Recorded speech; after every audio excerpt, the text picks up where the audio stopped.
Welcome back to the Paranormal M channel. Still having trouble sleeping? I honestly love this job, getting to sit here and share paranormal experiences from all over the world with you. Thanks so much for sending in your stories. Don't forget to subscribe and turn on notifications. Alright, let's get into it. Okay, so let me tell you about a stretch of road outside a little town in northeastern Pennsylvania. The kind of place where the hills feel ancient, like they were here long before we had words for fear. People around there will point you toward this one winding cut through the woods. Locals call it Ridgeway Road now, but it's the same kind of old route you see all over Pennsylvania. Originally a wagon track, later paved, still narrow, still curving like it's trying to follow the land's memory instead of fighting it. And the legend. It starts in the late 1800s. The way folks tell it, a family was traveling home in a horse-drawn wagon one winter evening. Father, mother, and their little girl. The road had iced over, and there was this bend where the downhill drops off hard to one side. The wagon hit the slick patch, slid, and went off the edge. They say the father died right there. No last words, no chance. The mother survived, but barely. And the child was gone. Not passed away, not found later, just gone. Vanished into the trees like the woods swallowed her whole. Search parties combed the area for days. Neighbors, hunters, anyone with boots and a lantern. They called her name until their throats were raw. And still, nothing. No tracks, no torn clothing, no sign she'd ever been there at all. So, naturally, the story didn't stay a simple tragedy. It never does. Over time, the road picked up a reputation. Cursed, haunted, wrong, whatever word you want to use. And now, if you look it up online, you'll find videos, YouTube clips, TikTok posts, people claiming the place does things. They talk about headlights flickering for no reason, car radios cutting out mid-song, like someone reached in and pinched the sound off. Footsteps behind you when you're alone, especially if there's fog. That sensation, like cold fingertips brushing the back of your neck, quick and light, like a warning. And then there's the one detail everybody repeats, because it's just specific enough to feel real. They say if you stop your car on that road, roll the window down, and whisper, "I'll find you," you might hear a small voice answer from the dark. Too late. Now listen, when a legend comes packaged with a line like that, something that perfect, something that cinematic, part of me immediately goes, okay, someone embellished this. Because of course they did. But we didn't go out there to make fun of it. We went out there because even exaggerated stories usually start from something. A sound. A sighting, a moment that made someone's stomach drop. And Appalachia, especially up in those northern ridges, has a way of keeping stories alive. The mountains around there are some of the oldest on Earth. People live close to the dark and the quiet. You still hear folks say things like, lock your doors, and not in a casual way, in a sincere way, like they mean it. So here's what the road is actually like. It's about 5 miles, more or less. Traveling west to east, the first half climbs and wraps around a hill with sharp turns that come up quick. On one side, especially near the climb, you've got this steep drop that runs down toward the river valley. On the other side, the ground rises hard into rock and shale and trees. Everything feels tight, close, like the road was carved out with no room to spare. And what struck me right away during our daytime walkthrough was this. In that first half, the terrain is rough enough that you're not casually strolling through those woods. It's steep, rocky, and honestly uncomfortable. Not impossible, but not inviting. But the second half? Different story. As you come down the hill, the land starts to level out. The road opens up a little. You get glimpses of fields, a few driveways, Houses set back just far enough that at night they're more suggestion than comfort. That section felt more believable for the kind of stories people tell, because someone could park there. Someone could wander the tree line. Someone could hear something and not immediately blame it on the road itself. So we decided to treat it like a real investigation. Not a ghost hunt show, just careful, respectful, and thorough. First thing we did, research. My friends, Cal and Junie, reached out to the local historical society, and we asked a simple question. Is there any record of a fatal accident on this road in the late 1800s? A wagon crash? A missing child? Because if it happened, there's a decent chance it left a paper trail. Death notices, family records, something. And the historical society out there? Meticulous. The kind of people who can tell you who married who in 1823 and where they're buried without blinking. They found nothing. No tragic wagon crash. No missing child. No father killed on that road. No record at all. Which doesn't automatically mean it never happened. Records can be incomplete. Names can get misremembered. But it did take a lot of wind out of the legend's sails. Next, we knocked on doors. And I want to be clear about this. That whole area is private property. We weren't about to creep around behind somebody's barn at midnight like idiots. So we introduced ourselves, explained what we were doing, and asked permission to be near the woods after dark. Every single person we spoke to was polite. Some folks looked at us like we were harmlessly strange, which, fair. A couple mentioned they'd heard odd noises while hunting or checking animals at night. Nothing dramatic. No glowing figures, no screaming. Just sounds that didn't sit right. And honestly, the funniest moment was this older guy, an absolute classic farmer type, telling us he'd once heard something that made him decide, nope, I'm done for the night. And his wife was standing there teasing him like, you just wanted an excuse to get out of the cold. It was oddly comforting. Like, whatever this place is, it isn't swallowing people whole. If anything, it's just giving folks a reason to laugh a little nervously. Then we did our overnight surveillance. We parked on the far eastern end of the road around 8 p.m. It was fully dark by then, winter dark, the kind that makes even familiar trees look unfamiliar. We had gear, GoPros, audio recorders, EMF readers, an infrared thermometer. We killed our phones, used handheld radios, checked in every 30 minutes. We split into 2 teams, 3 people on one side of the road, 2 on the other, moving slowly through the woods. And we had whistles as a backup in case radios failed. Simple signals. Check your radio. Look at messages. Come here now. It was quiet. Not spooky quiet, just winter quiet. And the results?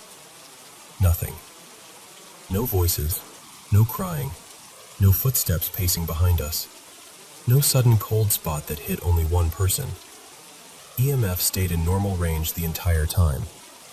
Temperatures dropped as the night deepened, but evenly, exactly what you'd expect when you're out all night in freezing weather. We stayed out until sunrise, and the only thing we really collected was fatigue and a deeper appreciation for warm socks.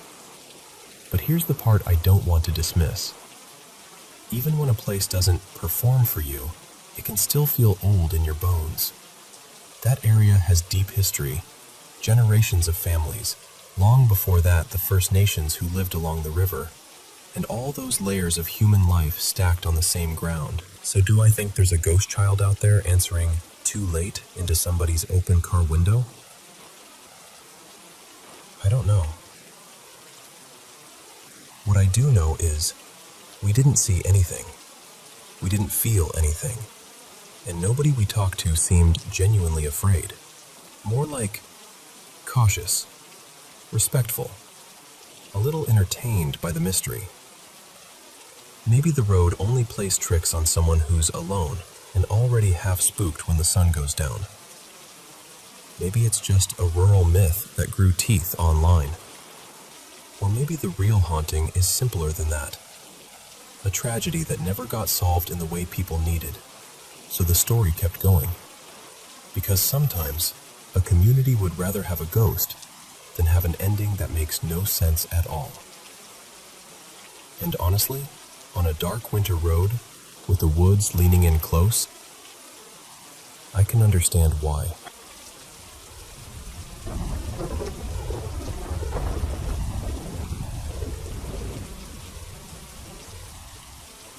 Hey, so I'm still not totally sure what this was, but it's stuck with me in a way that's hard to explain. It started after one of those draining, never-ending school days. I came home completely wiped, backpack still on the floor, shoes half kicked off, and I just went straight to my room. I didn't even bother changing out of my uniform. I remember thinking, I just need 10 minutes, like a quick reset. So I flopped onto my bed, still on top of the blanket, lying on my back. At the time, my bed was wedged into the far left corner of the room, and I turned my head slightly toward the window. The weird part is, I think I fell asleep without ever fully closing my eyes. Or at least, it felt that way. Because suddenly, everything shifted. It was like the air in my room thickened, like someone hit pause on the entire world. No sound, no movement, just this heavy, frozen stillness. And my heart started pounding so hard, it felt like it was trying to climb out of my ribs. I remember, really clearly, repeating in my head, "Wake up, wake up, wake up." But I couldn't. It felt like something was pinning me down. Not like hands exactly, more like gravity had doubled and decided I wasn't allowed to move. And that's when it got unreal. I watched myself roll off the bed. Not like a dream where things are blurry or symbolic. I mean, I watched me, my body, slide off the mattress and stand up in front of the bed, facing the wall. And I was still there too, still trapped, still stuck in my own body, staring at the back of myself like I'd become an audience to my own life. I started panicking so fast, it was like my mind went hot. I tried to shout. I tried to jerk my arms, to sit up, to do anything. But I couldn't even twitch. I was just locked in. And the standing version of me, let's call her Maya, because it didn't feel like me anymore, started walking away. Slowly, calmly, like she had all the time in the world. In my head, I'm thinking, that's my spirit. That's literally my spirit leaving. And my chest felt heavier with every step she took, like dread was stacking on top of me. Then Maya stopped. She turned around, and she looked straight at me. And here's the part that makes my stomach tighten even now. She smiled. Not like a horror movie snarl or anything obviously evil. It wasn't violent. It was worse than that. It was unfamiliar. Like a smile that knew something I didn't. Like it belonged on someone else's face. And then she started coming back toward the bed. Each step closer she got, the more wrong she looked. Like her body was stretching, subtly at first, then more noticeably. Like her limbs were lengthening in a way that shouldn't be possible. The closer she got, the less she looked like a person, and the more she looked like a shape pretending to be one. She came right up beside the bed and just hovered there, leaning in slightly, staring. No words, no blinking that I can remember. Just watching me like I was something she'd been waiting to see. I was screaming inside my head. I was trying to yell for my mom, my dad, anyone. But my mouth wouldn't open. It felt sealed shut, like my voice had been unplugged from my body. And then Maya leaned over me, bent at the waist, close enough that it felt like she was breathing on me. I couldn't see breath, but I could feel that closeness, the weight of it, the invasion of it.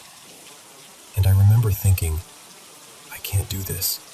I can't do this. I can't. I pushed so hard mentally, like I was trying to rip myself out of a net. And in my head I was shouting, "Wake up!" over and over until it was all I could think. And then, like a cord snapping, my body let go. I didn't even stop to look around the room.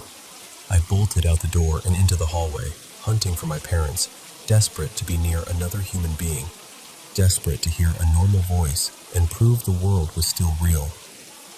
And look, I know it's not a traditional ghost story. I don't even know what you'd call it. Sleep paralysis? Some kind of nightmare? Something else? All I know is, I still think about it sometimes. It happened years ago, but every once in a while, when I'm lying on my back and I feel that edge of sleep creeping in, I remember that smile, and I make sure I fully close my eyes.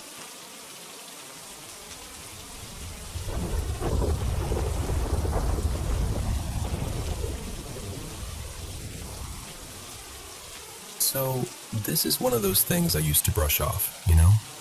Like, growing up, I'd hear little sounds in the house. Soft footsteps in the hallway, a scratch against the wall, a knock that didn't quite match the way people knock. And I'd just tell myself it was the house settling, or pipes, or my imagination being dramatic. But here's the thing. My sister Mara and I have always been sensitive. I don't really have a better word for it. We pick up on moods that aren't ours. We feel someone's here, even when the room is empty. Like there are currents you can't see, and somehow we've always been tuned to them. And for most of my life, the feeling in that house was strangely comforting. Like being watched, but in a protective way. Like someone had my back. Until this one stretch of nights, when it changed. The same watching feeling turned heavy, cold. Like the air itself got thicker. Like something kind had stepped aside and something else had taken its place. I should also say, my sleep has never been normal. I've had these vivid nightmares since I was little, the kind that don't feel like dreams at all. They aren't horror movie gory, it's not that. It's worse in a quieter way. They operate on rules that don't exist here. The atmosphere is always wrong. Like I'm in a world that looks almost familiar, but everything is tilted, and I can feel I'm not supposed to be there. And sometimes, in those dreams, I don't see people I recognize, but I'll catch it anyway. Familiar eyes in the wrong face. A presence borrowing somebody else's body just to get close to me. And if I ever become lucid, it doesn't feel like I'm taking control. Honestly, it feels like something notices. Like the moment I wake up inside the dream, something goes, "Oh, there you are." Mara's had sleep paralysis a few times. She told me she's seen figures during it, actual shapes. For me, it's never that clear. For me, it's the intrusion. The sense of something leaning in too close. And then there's the weirdest part, when I wake up. Sometimes I'll sit up and start talking, like I'm answering someone, but the words aren't mine. My voice sounds like me, sure, but what I'm saying comes out broken, scattered, like fragments of a conversation I wasn't supposed to be part of. My mom once told me my eyes looked empty when it happened, like I was home, but not fully back yet. Anyway, the incident, the thing that changed the vibe in the house completely. One night I woke up to the sound of a man sighing. Not like a normal sigh. This was thin, weak, almost like the last bit of breath leaving someone's lungs. It was so close it felt like it happened right beside my bed. I got up and checked the house. No one. Parents were out. The dog was asleep in the living room, far enough away that there's no way it was him. I remember standing there in the hallway thinking, okay, that was weird. And then just going back to bed like I hadn't just heard something exhale in my room. The next day, a relative, my great uncle, passed away. And at first, I didn't connect it. I didn't want to. It felt like tempting fate to even think it. But a couple weeks later, something happened that I couldn't shrug off. I was in my room late, more like early morning, maybe around 2:30, headphones in, just trying to calm my brain down with music.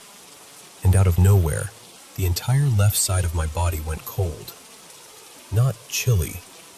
Cold like someone opened a freezer door inside my skin. I felt it against me, like it was brushing my shoulder and neck, like it was leaking into the air around my face. That was the first time it ever got physical, and I swear to you, my whole body went into this animal kind of fear. The kind where you don't even have thoughts. Just get away, get away, get away. The next morning, we found out my grandmother had been rushed to the hospital. Serious condition. The timing hit me like a punch. That's when the fear really set in, because it stopped being spooky house noises and started feeling like warnings, or echoes, or something arriving before the news does. And then it got worse. The following night, I went to bed exhausted, like the kind of tired where you feel heavy all the way down to your bones. I fell asleep fast. And then I woke up because someone was pulling me by the shoulders. Not a dream pull, not that falling feeling. This was pressure. Hands. A tug like they were trying to drag me out of the bed. I rolled over, fully expecting to see someone there. And there was nothing. The room was empty, silent. And this is the part that makes me sound insane. But I was so worn out that I didn't even scream. I just whispered, angry, half asleep. Something like, "Leave me alone," except harsher. And then I laid back down and passed out again. But after that night, the room changed for good. The presence became constant, thick, ugly. I started noticing shadows in the corners that didn't behave like shadows. Noises got clearer.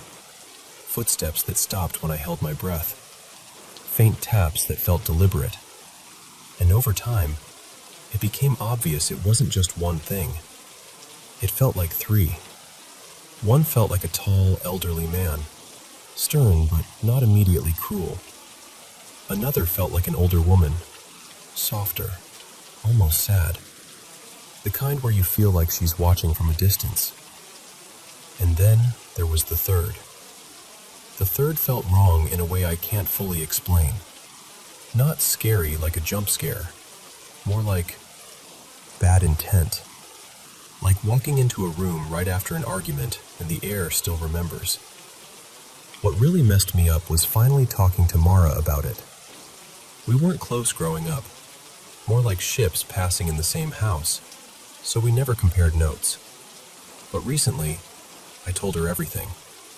The sigh, the breathing, the pulling, the three presences.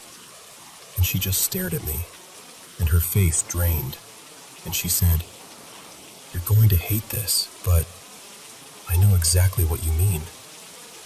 She described the same three figures, the same energy, the same nice one, the same old man, and the same one that felt purely evil. Like we'd both been living in parallel versions of the same haunting without realizing it. We even started wondering if it's tied to the area we live in. Like the town itself has a history that bleeds into certain houses. But honestly, that's its own rabbit hole. All I know is, when I go back to my parents' place now, and I walk into my old room, it doesn't just feel spiritually off. Sometimes I feel physically sick. A sudden nausea. A heaviness like someone put a weight on my chest. A chill that doesn't sit on the surface of your skin. It sinks into your bones and stays there. And there are nights where I'll be lying in the dark, and I can't even open my eyes, because I can feel someone staring at me so intensely, it feels like pressure on my face. And the scariest part? I don't want to look.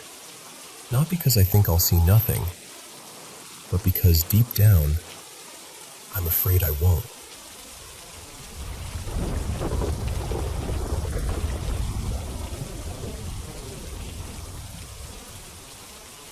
So, before I get into this, I should probably say, I'm not someone who goes looking for ghosts. I grew up with religion around me, sure, but these days I wouldn't call myself particularly devoted. I'm not out here claiming I know what's out there. I've even gone down the rabbit hole a few times, researching similar stories and figures people swear they've seen. And every single time, I end up with nothing solid. No explanation that really sticks. Anyway, here's the setting. I live in a small, quiet town on the west coast of Ireland. It's the kind of place where not much changes day to day, and you don't exactly get a parade of flashy cars or wealthy strangers drifting through. Most mornings, I go for a walk alone just to clear my head. There's this little route I like, up toward a roadside statue of Mary, perched on a low rise, and then I loop back home. The road out there is usually dead silent, especially early. This happened about 6 or 7 weeks ago. It was one of those mornings where the light is just starting to spill over everything. Dim, soft, almost sleepy. I was coming up toward the statue when I noticed someone ahead of me. Or part of someone. At first, I thought it was just a woman walking the same way I was, but I couldn't see her face. I was still a fair bit behind her, and there's a short stone wall near the statue where ivy and leaves sort of spill over the edge. Between the distance and that bit of cover, all I really had was the view of her from the lower back down. But what I could see was oddly specific. She was dressed completely in white, like not casual white, more like polished, expensive white. She had white heels that looked immaculate, the kind you'd never wear on a quiet country road unless you were very confident or very determined. Her skirt fell to around her knees, and she had a fitted jacket over it, the whole thing looking like something you'd wear to a formal event. Over her shoulder was a small handbag, gold-toned, almost gleaming even in the weak morning light. And her legs. That's the part that still sits weird with me.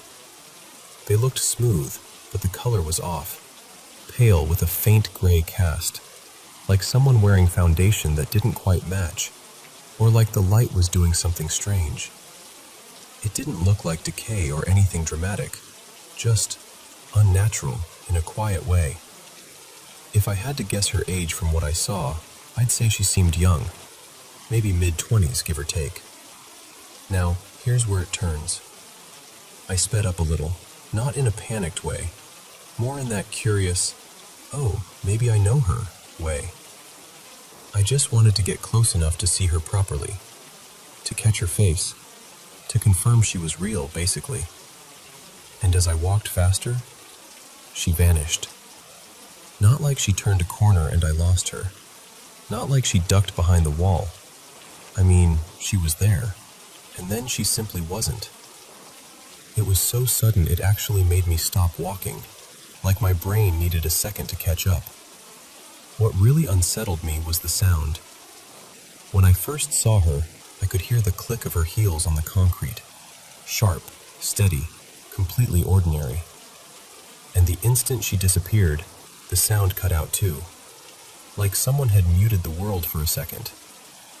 No fading footsteps, no quickening pace, nothing. Just gone. And of course, in the moment, I didn't think to pull out my phone. It all happened too fast, and honestly, it felt ridiculous. Like, what am I going to do? Start recording the back of a stranger near a statue at dawn? So I have no video, no photo, just my memory and the way my stomach dropped when the road ahead of me was suddenly empty. But every time I come up that little rise, a part of me expects to hear that crisp clicking again. And I hate how much I want a normal explanation, even though I can't quite find one that makes the whole thing fit.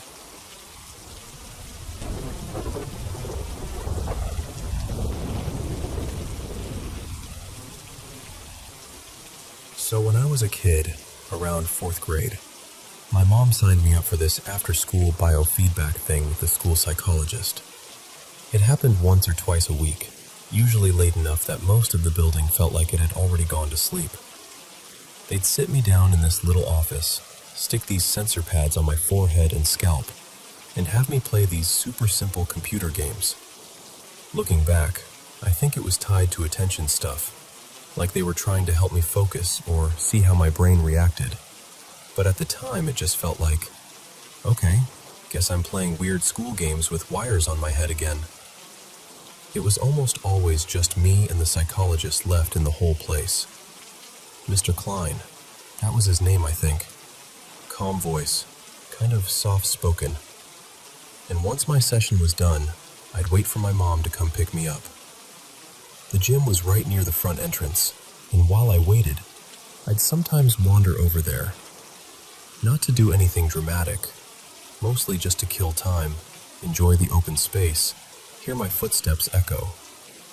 The rest of the school would be dark and still, except for a few places that stayed lit.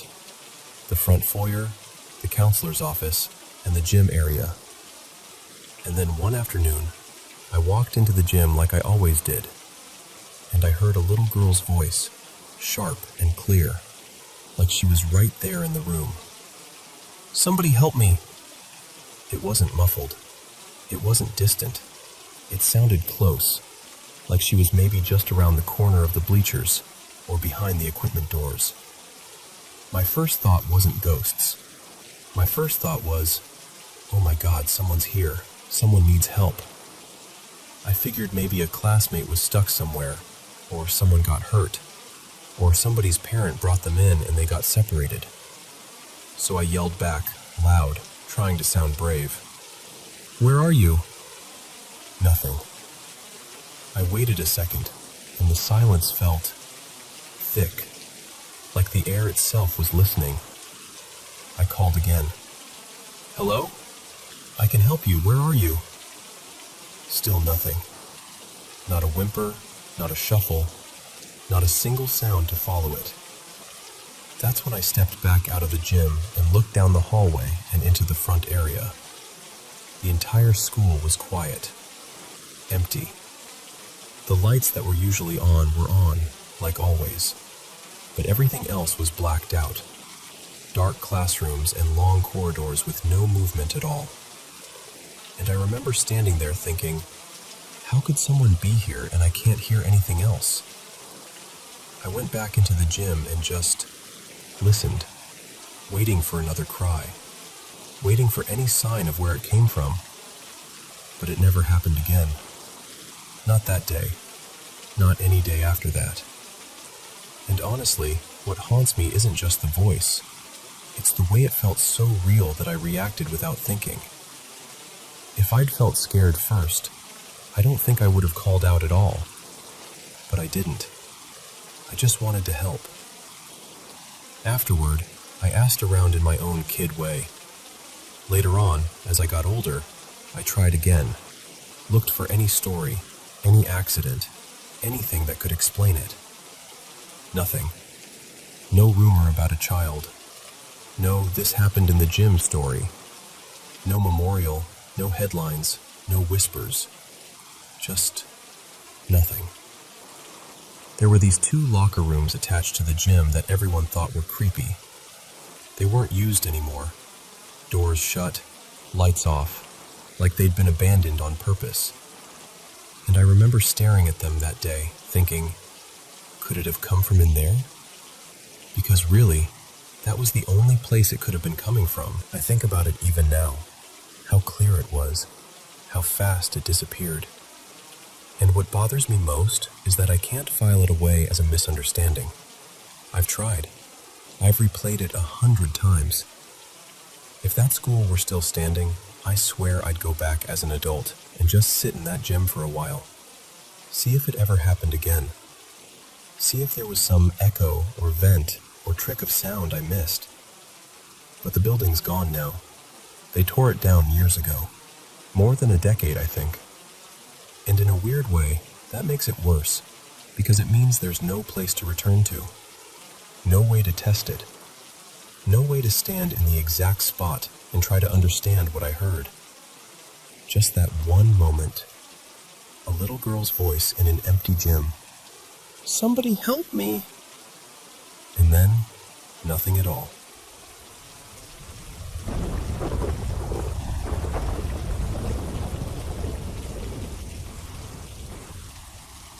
So, I've got this one trip story that still gives me chills when I think about it. A couple years back, our school took a trip with students from grades 7, 8, and 9 to this resort near Chittagong in Nepal. kind of tucked away with forest all around. We reached around dusk, and by the time we dropped our bags, the sky had already gone that deep, heavy dark, where everything looks like a shadow of itself. At first it was fun. Everyone was hyped, laughing, acting brave. Someone was like, "Let's go up toward the jungle and explore." I went once with my junior, Rohan, just the two of us, and honestly, nothing happened. It was creepy, yeah, but normal creepy. But then later, we went again. This time a whole group, maybe 6 or 7 of us. Now we were all acting tough, mocking ghosts like idiots, doing that thing boys do when they're scared but don't want to admit it. One guy, Sujal, was recording on his phone, showing off how clear the video was, zooming in on trees and leaves like he was making some documentary. Everything stayed normal, until Aman, and I swear this is the exact moment the vibe shifted. He went and started peeing on a tree. And in our culture, you know how people say doing stuff like that in certain places can invite bad energy? Like, it's disrespectful, and it attracts spirits. We even joked about it while he was doing it, like, "Bro, you're calling the boot now." But then Sujal suddenly goes, "Wait, what the heck?" He shows us the recording, and the footage is wrong. Like the whole video turns blurry and pixelated right when Aman starts peeing. Not normal blur, not shaking blur, more like the phone couldn't focus on reality anymore. And the weirdest part is, Sujal's camera is usually super sharp. It wasn't even raining or foggy, just clean air, dark forest, and suddenly the video looks corrupted. Someone tried to laugh it off and said maybe there's a signal jammer nearby, but we all just stared at each other like, a jammer? In the middle of a jungle? For what? We got back to the resort acting loud, trying to convince ourselves it was nothing. But once we settled in, the fear started creeping in, quietly. Later that night, a bunch of us decided to go back to that same spot, like a stupid fix-it mission. Someone suggested we should apologize, like properly, out loud. Another guy was like, spit on the ground and say sorry, because people say that kind of thing can undo disrespect. So we did, awkwardly, nervously, trying not to laugh. And that's when it got worse. Back in the rooms, we started hearing banging, like door banging, then glass-like clinks, then knocking, hard knocks, not soft ones. We'd jump up and run to check, and there'd be nobody. And it wasn't like someone could prank us easily either. The layout was such that if it was someone from the next room, they would have had to sprint and hide in seconds. We checked corridors, checked outside. Nothing. Then Aman, the same guy, started acting off. At first it was small, random laughing, like laughing at nothing. Then his face changed, like his mood kept flipping.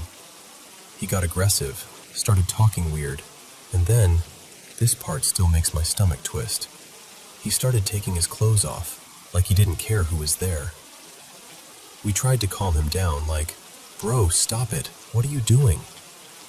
He looks right at me and goes, dead serious, "Who's standing behind you?" I turned around so fast my neck hurt. There was nobody, just the dark corner of the room and a wall. We got scared now. Not, haha, ghost scared, like real fear, where your hands feel cold.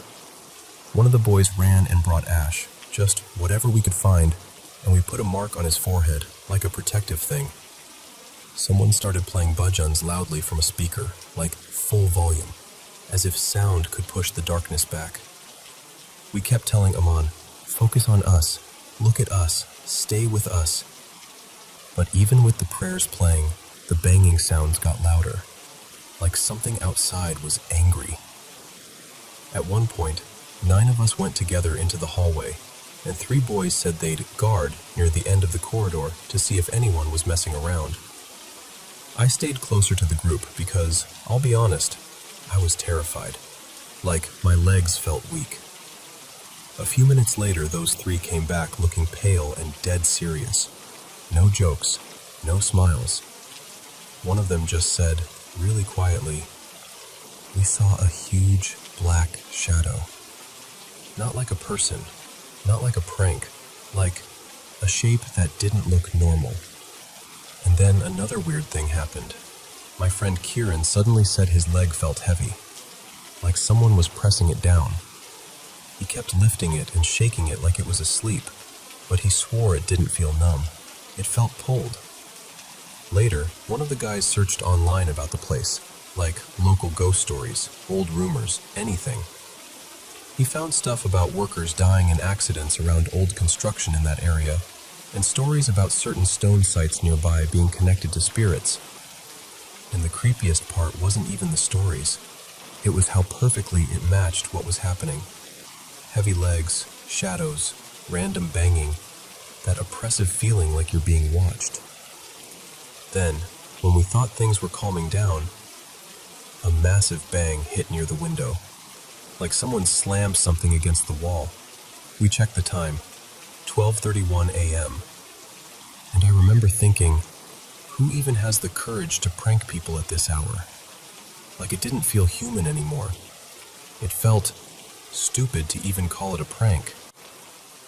We finally told the teacher, and we also asked some girls if they'd heard anything. And the worst part? They said yes.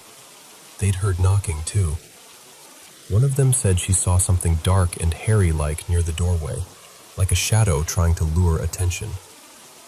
When multiple people say the same thing, separately, that's when your brain stops arguing.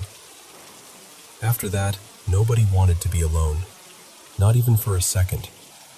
We ended up squeezing together like little kids, 8 of us somehow crammed into one bed, laughing nervously just to survive the moment. Like we were trying to turn fear into a joke, because if we didn't laugh, we'd probably cry. And yeah, we eventually slept, but it wasn't real sleep. It was that exhausted, scared sleep where you wake up at every tiny sound, holding your breath, hoping morning comes faster. Even now, when I think of that pixelated video and those bangs in the hallway, I just get this cold feeling like maybe we weren't alone that night.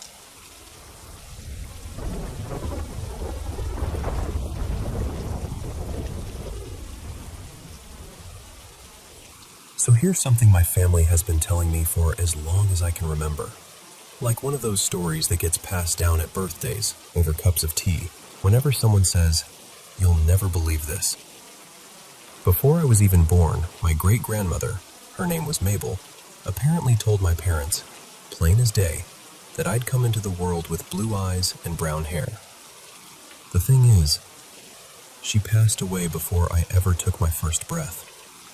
And still, somehow, she was right. To this day, I'm the only one in the family with that exact mix. Everyone else has their own variations, but me? Blue eyes, brown hair, just like she said. My parents still talk about how stunned they were, like, how could she possibly have known? And then there's the other part. The part that still makes my skin go cold if I think about it too long. When I was a baby, about 1 or 2, my mom told me there was a night she and my dad shot upright in bed because they heard me making this awful sound, like I couldn't breathe. She described it as if I was being choked, like someone had their hands around my throat. Obviously, I don't remember any of it, but the way she tells it, she still sounds shaken even now. That first place we lived in was a small upstairs apartment, and as I grew up there with my brothers, there were 4 of us kids total, 3 boys and me, the youngest girl. We started noticing things before anyone ever sat us down and said, "Okay, this is what we think is happening." At night, we'd hear cutlery clinking in the kitchen, like someone calmly rummaging through drawers. We'd hear slow footsteps when everyone was meant to be asleep. And in the mornings, my parents, who were always the first ones awake, would walk out and find cupboard doors hanging open that absolutely weren't open the night before. Even the neighbors said things. They'd stop my parents in the hallway and be like, "Were you renovating up there?" because they'd hear loud banging through the ceiling, heavy enough to rattle their place, at times when none of us were even home. And my parents would just stand there like, "That's impossible. We weren't there." One incident still sticks with me because it wasn't just my family hearing things anymore. There was a night my family was away for a funeral, my dad's uncle, I think, and I was too little to go. So I stayed downstairs with my best friend at the time, Lily, and her mom, Renee. We had dinner, watched a bit of TV, did the whole bedtime routine. Totally normal. Then all three of us heard it. These huge crashes coming from our apartment upstairs. Not a little creak or a settling noise, like full-on angry stomping movement. It went on long enough that Renee's face changed, that serious adult look, and she grabbed her keys and said, "Right, I'm checking." She went up, looked around. Every room. Silence. No one there. Nothing out of place that explained it. And when she came back down, she didn't laugh it off or brush it away. She looked genuinely unsettled. The next morning she told my parents everything, and that was the first time my parents had someone outside our family confirm it in a way that couldn't be waved off as imagination.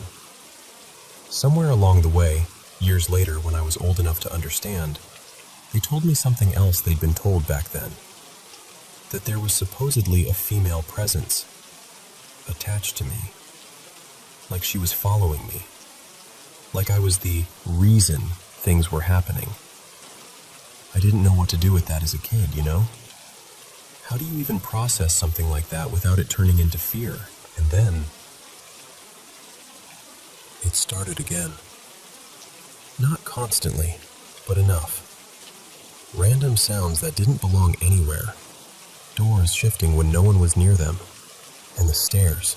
Oh my God, the stairs. Even now, years later, the stairs are the worst part.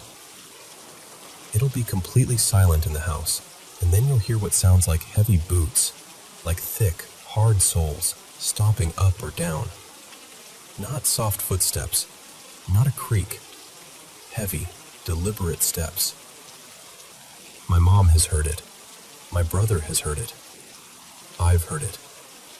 We've looked at each other in that exact moment like, "Please tell me you heard that too." One time, when I was a teenager, it was just me, one of my brothers, and my dad in the living room. We were all right there, and suddenly, from the kitchen, we heard the oven door slam shut, hard. My brother went pale, like instant goosebumps. He actually whispered for my mom to check it when she got home, because he didn't even want to go near the kitchen alone. By the time I was 20, I was tired of wondering if I was imagining things. So I went to see a medium. Part of me was skeptical, honestly, but part of me just wanted answers. I didn't tell her much. I tried to keep it simple. And she said it anyway. She told me there was a female spirit connected to me. The same thing my family had been told years earlier, without me feeding her that information first. That was the moment it stopped feeling like coincidence to me. Not because I wanted it to be true, because I didn't, but because it matched too closely. Then later, when my now fiancé, Evan, moved in with me, he had no idea about any of this. None.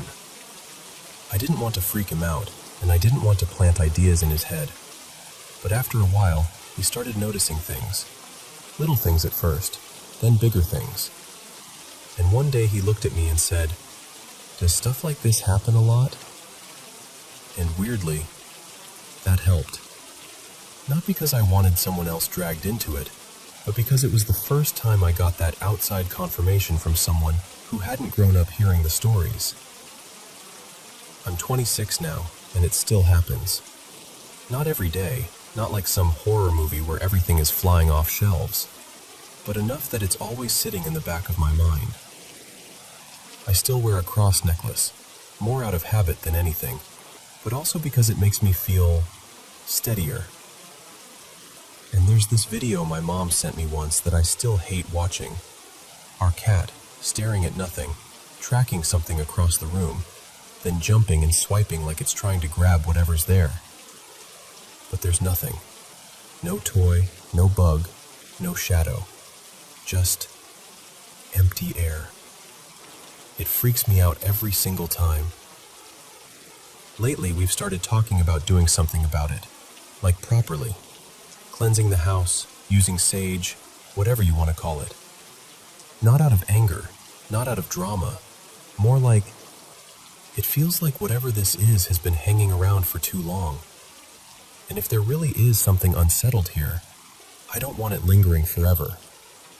I want peace. For me, for my family, for Evan, and honestly, for whatever might be stuck. And look, I know how this sounds. I really do. If you haven't lived it, it's easy to dismiss. I used to be the same way when I was younger, oblivious, brushing things off, thinking people were just being dramatic. But it's harder to shrug off when it keeps happening, year after year, in different homes, with different people hearing the same things. I'm not telling this to convince anyone. I'm telling it because it's my reality. And maybe, somewhere out there, someone's lived something similar and knows exactly what I mean.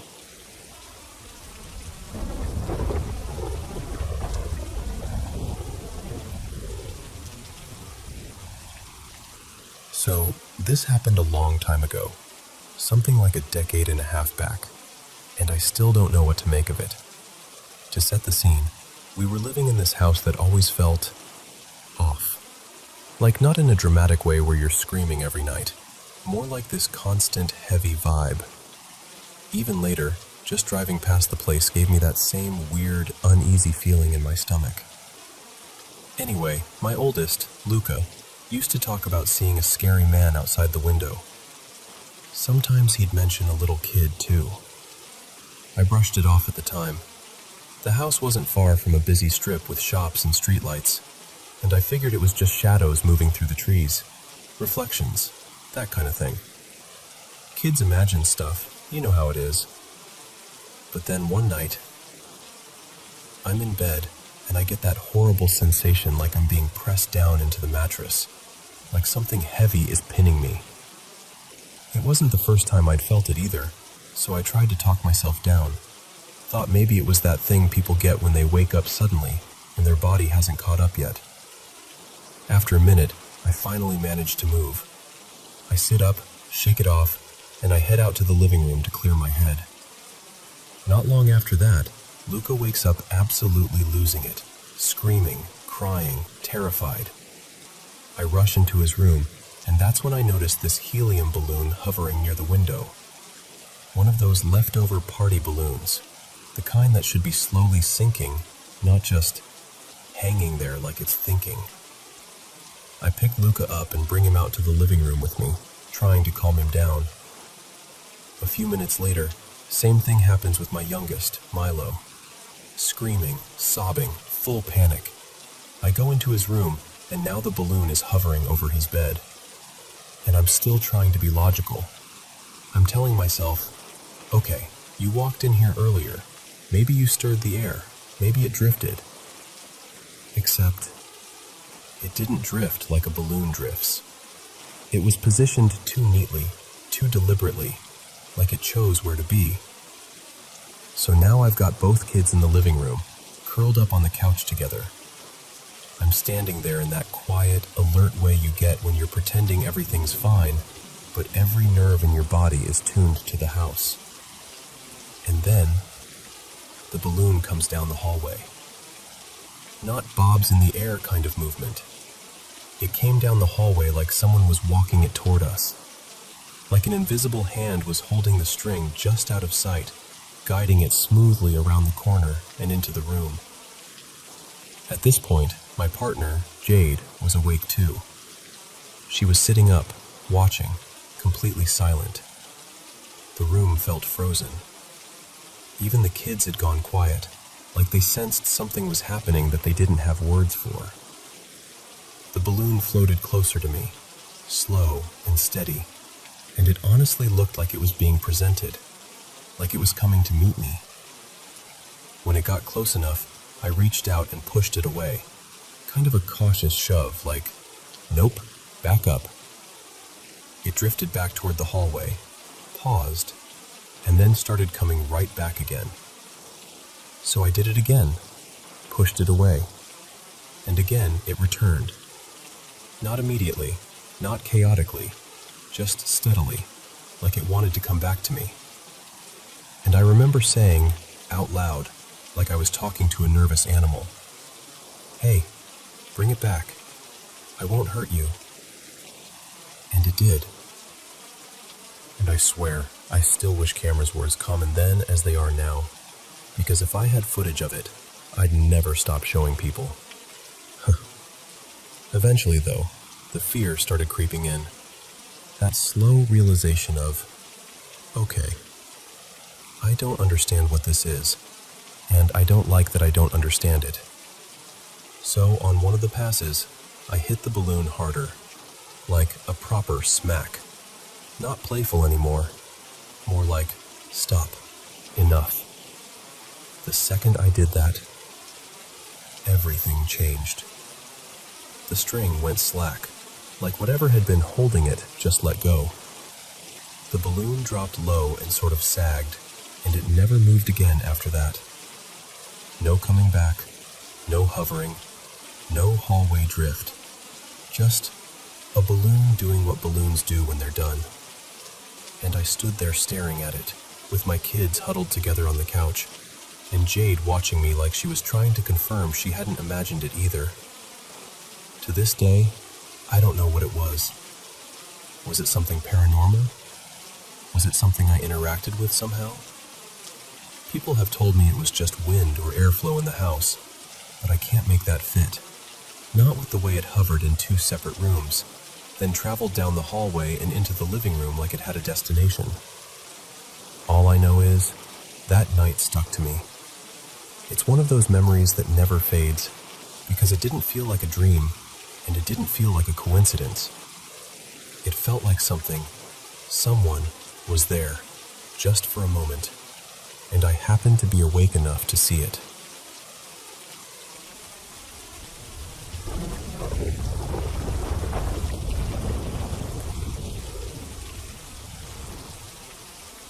So, let me tell you about my granddad. Well, I'm going to call him Frank here. Frank was, honestly, a classically difficult man. Sharp edges, quick temper, a mouth like sandpaper, and somehow still one of the most loving people I've ever known. He'd had a brutal childhood, and he carried it like armor. The kind of man who built his life with his bare hands and made sure everyone knew it. He grew up in a family that was considered a problem from the start. His mom was Catholic, his dad Protestant, and back then that mix came with a lot of shame and cruelty, especially from the church. Frank hated the church for it. Not in a casual, eye-rolling way, no. This was deep, personal, scorched earth hatred. He told stories about being skint, proper poor, and still the church would show up like clockwork and take money from the little tin they kept by the fireplace. Didn't matter if the kids were living on bread and jam for days. That memory lived in him like a splinter he never let anyone pull out. And I'm telling you this because you need the full picture. Frank wasn't just non-religious. He was anti-religion, anti-spirituality, anti-anything that smelled like faith or fate. He mocked horoscopes, laughed at anyone who found God, and took genuine pleasure in shutting the door on religious callers mid-sentence. Now, jump to late 2016. I'm 20, home for a bit, staying the night at my grandparents' place. Frank is in his mid-80s and still frighteningly sturdy. He'd been a manual worker his whole life, and even after retiring, he moved like someone who didn't know how to be old. Deaf as anything from years on sites before anyone cared about ear protection, and he lived off stuff that should have killed a lesser man. Potato scones, strong tea, and spicy food that gave him heartburn he complained about dramatically while still eating it. I was his only granddaughter, and my whole life people had said, "You're just like him." Same stubborn streak, same way of standing your ground. I adored him. He was ill-tempered and hilarious and kind in this blunt, practical way. He wasn't soft with words, but you always knew where you stood with him. And I knew, without him ever needing to say it, that he loved me. We were outside that afternoon because that's where he was happiest. The garden was his kingdom. He could make anything grow. I'd inherited a bit of that, so we were out there together, hands in the soil, pulling weeds along the edge of the little pond. And out of nowhere, like he was commenting on the weather, he says, "I saw Hugh last night." I remember freezing a bit, still crouched by the flower bed, dirt under my nails. "Hugh who?" I asked. "Uncle Hugh?" He barely looked up, just kept staring at the ground like he could see something in it. "No, my brother Hugh." And his brother had been dead for years. So I did the obvious thing. I tried to make it normal. "You mean you dreamt about him?" Frank shook his head slowly, and the way his face changed, God, I can still see it. It wasn't dramatic. It was unsettled, like something had shifted under his feet. "No," he said. "I was awake. He was there, standing at the foot of the bed, clear as day." Then he swallowed, like he didn't like hearing himself say it. He told me it was time to go. I didn't know what to do with that. I didn't even know what to say, because this was Frank, the man who scoffed at ghosts and fate and anything mysterious, the man who would have torn someone apart for telling a story like this at the dinner table. He just stared at the garden a moment longer and then said, quieter, "I don't know, lass. I just know I saw him." After that, life moved the way it always does. I went back to university, got busy, told myself I'd visit more. I didn't, and the guilt of that still pinches. Then, in spring 2017, Frank fell during the night and cut his arm. It seemed like one of those rough, old man injuries you assume will heal because they've always been tough as nails. But it didn't go that way. He ended up with a bad infection, sepsis, they said, and he died in hospital. No long warning, no gentle decline, just sudden. Even for a man nearly 90, it felt like someone had yanked a rug out from under all of us. And I miss him all the time. Not in a poetic way, in a constant, irritating, everyday way. Like reaching for a tool that isn't there anymore. I still wonder if he'd be proud of me. I hope he would. The older I get, the more I feel him in me. Driven, stubborn, sharp-tongued, but also fiercely protective of people. The kind of person who cares about workers, unions, politics, who gets angry when the world is unfair and can't let it slide. Now, this part. The morning after he died, the whole family was gathering at my grandparents' house. You know that feeling. Everyone moving around quietly, making tea they don't drink, speaking in half sentences because the grief is too big for proper words. I was driving up the familiar lane, the one I'd taken 1,000 times.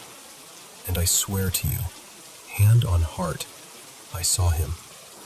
Frank, walking along the side of the road like he always did.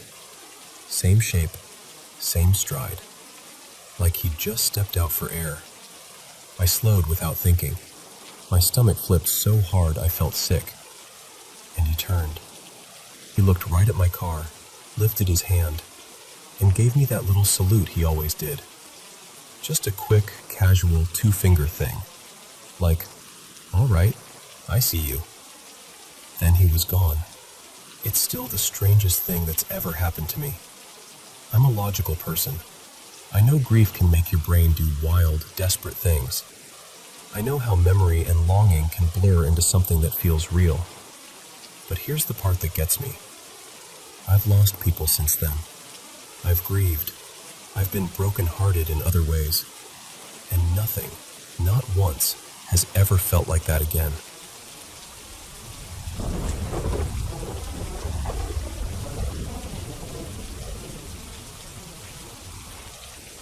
Hey, so before I jump in, you need a little context. I grew up in this tiny river town in southern Illinois. I mean, tiny. A couple hundred people on a good day. We'll call it Raven's Bluff. It sits right along the Ohio River, and there's this state park there with a cave cut into the limestone cliffs. The cave is basically the town's claim to fame, except the stories tied to it are... Old river folklore says pirates used to hide out near that cave. Some of them would dress up to lure boats closer, then rob the passengers. And the area has all these gritty frontier legends tied to it too, like early serial killer stories that people still about like they happened yesterday. So yeah, it's one of those places where the history feels like it never really stopped breathing. And in my family, paranormal stories were just part of the background noise. Everybody had something. But the one that always pulls me back is my aunt and uncle's old house. My Aunt Marla and Uncle Dean lived up on this hill, not far from the ferry landing, close enough that you always felt the river nearby, even when you couldn't see it. My grandparents lived next door, so when I was little, like ages 1 through maybe 8, I stayed there all the time. It was basically a second home, and almost every person in my family who spent real time in that house has a story they can tell without even thinking, because it's burned into them. Like this. Marla and Dean would be in the living room watching TV, and they'd hear the pull chain on the ceiling fan in their bedroom, that little click-click sound, and then the light would turn on.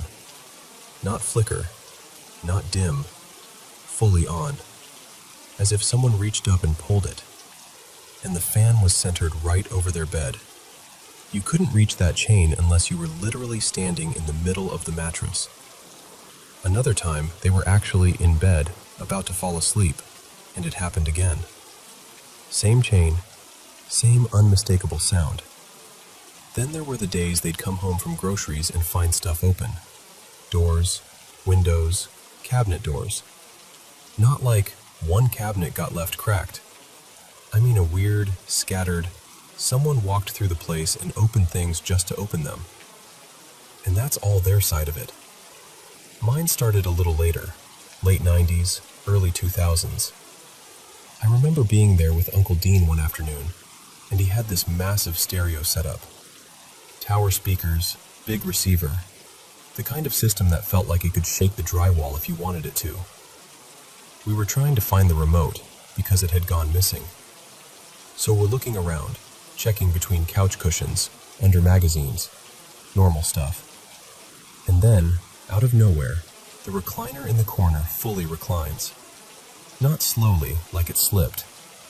It went back like someone leaned into it with their weight. And before I can even process that, the stereo turns on by itself and blasts up, like full volume. The kind of sound that makes your stomach drop before your brain catches up. Dean snapped to his feet instantly, like his body reacted before his mind could. He shut it off and just stood there for a second, breathing hard, staring at the recliner like it might move again. Neither of us said much after that. Not because we didn't have words, but because words felt useless. Another time, I was staying over with my cousins. I'll change their names too. Let's call my cousin Lena. We were kids, so we shared a bed like it was no big deal. We woke up in the middle of the night to their dog, an old spotted mutt, not even a guard dog type, just losing his mind. Snarling, barking, frantic. He was standing rigid, facing this rocking chair in the corner of Lena's room. And the chair was rocking. I remember my whole body going cold. I looked at Lena, expecting her to panic, and she just leaned toward me and whispered something like, "It's okay. Don't worry about it. Go back to sleep." Like she'd done that exact moment before. And I didn't sleep much after that, but I also didn't argue, because somehow the scariest part was how normal it seemed to her. But the one that sticks with me the most, like the one I still feel in my chest when I think about it, happened in the living room. I was there with my mom, Tara, visiting Marla and Dean. They called my mom into another room to show her something, some photo album thing, I think, and they left me sitting in the living room alone. At first it was fine.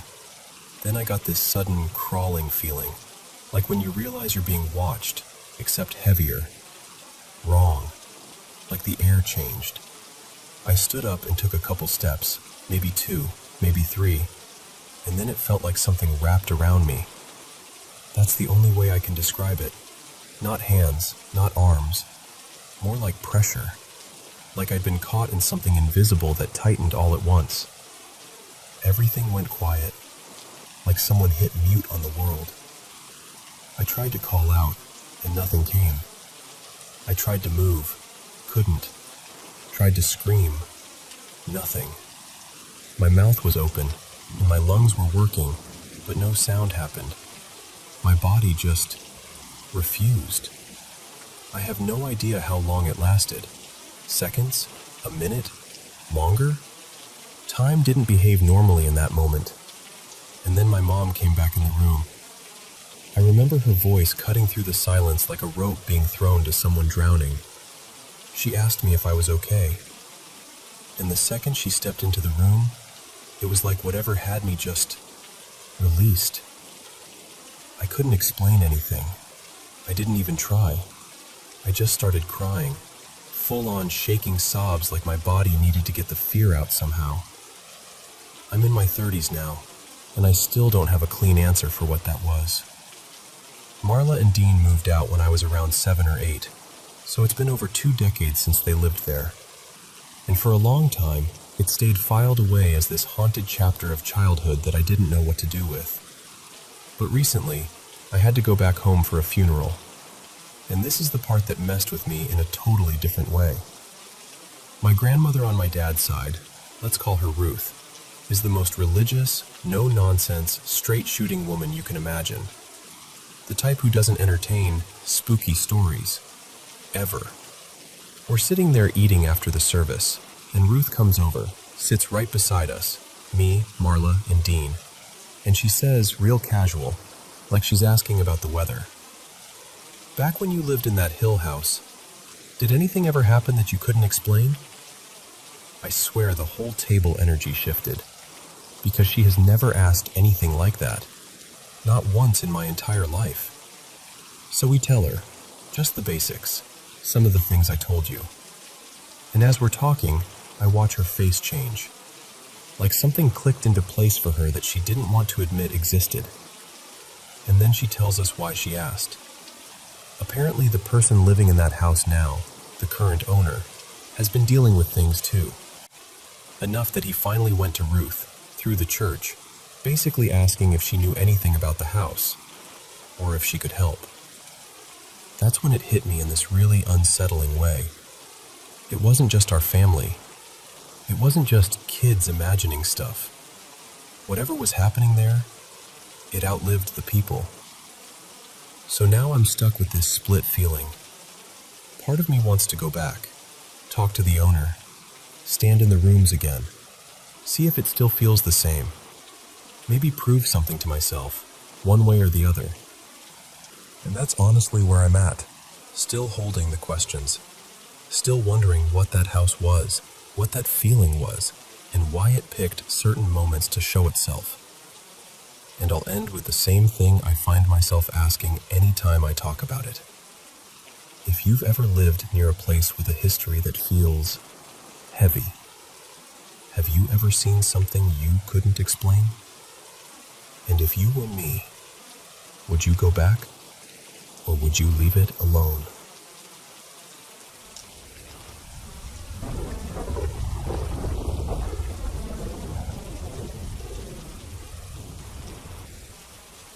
Alright, so before I tell you what happened, I should give you a little background, because without it, the whole thing sounds even stranger.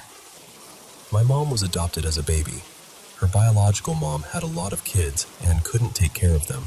So my mom ended up being raised by the woman I've always known as my grandma. And growing up, my mom kept her biological side at a distance, very deliberately. She didn't want anything to do with them, and she didn't want me connected to them either. Even now, I only know the vague outlines of who those relatives are and how they're linked to her. Also, my mom has always been a bit of a prankster. She'll call me with something ridiculous like, "Guess what? Your cousin bought a goat," just to see if I'll believe it. She'll laugh, all grown, and within an hour, she's admitting she made it up.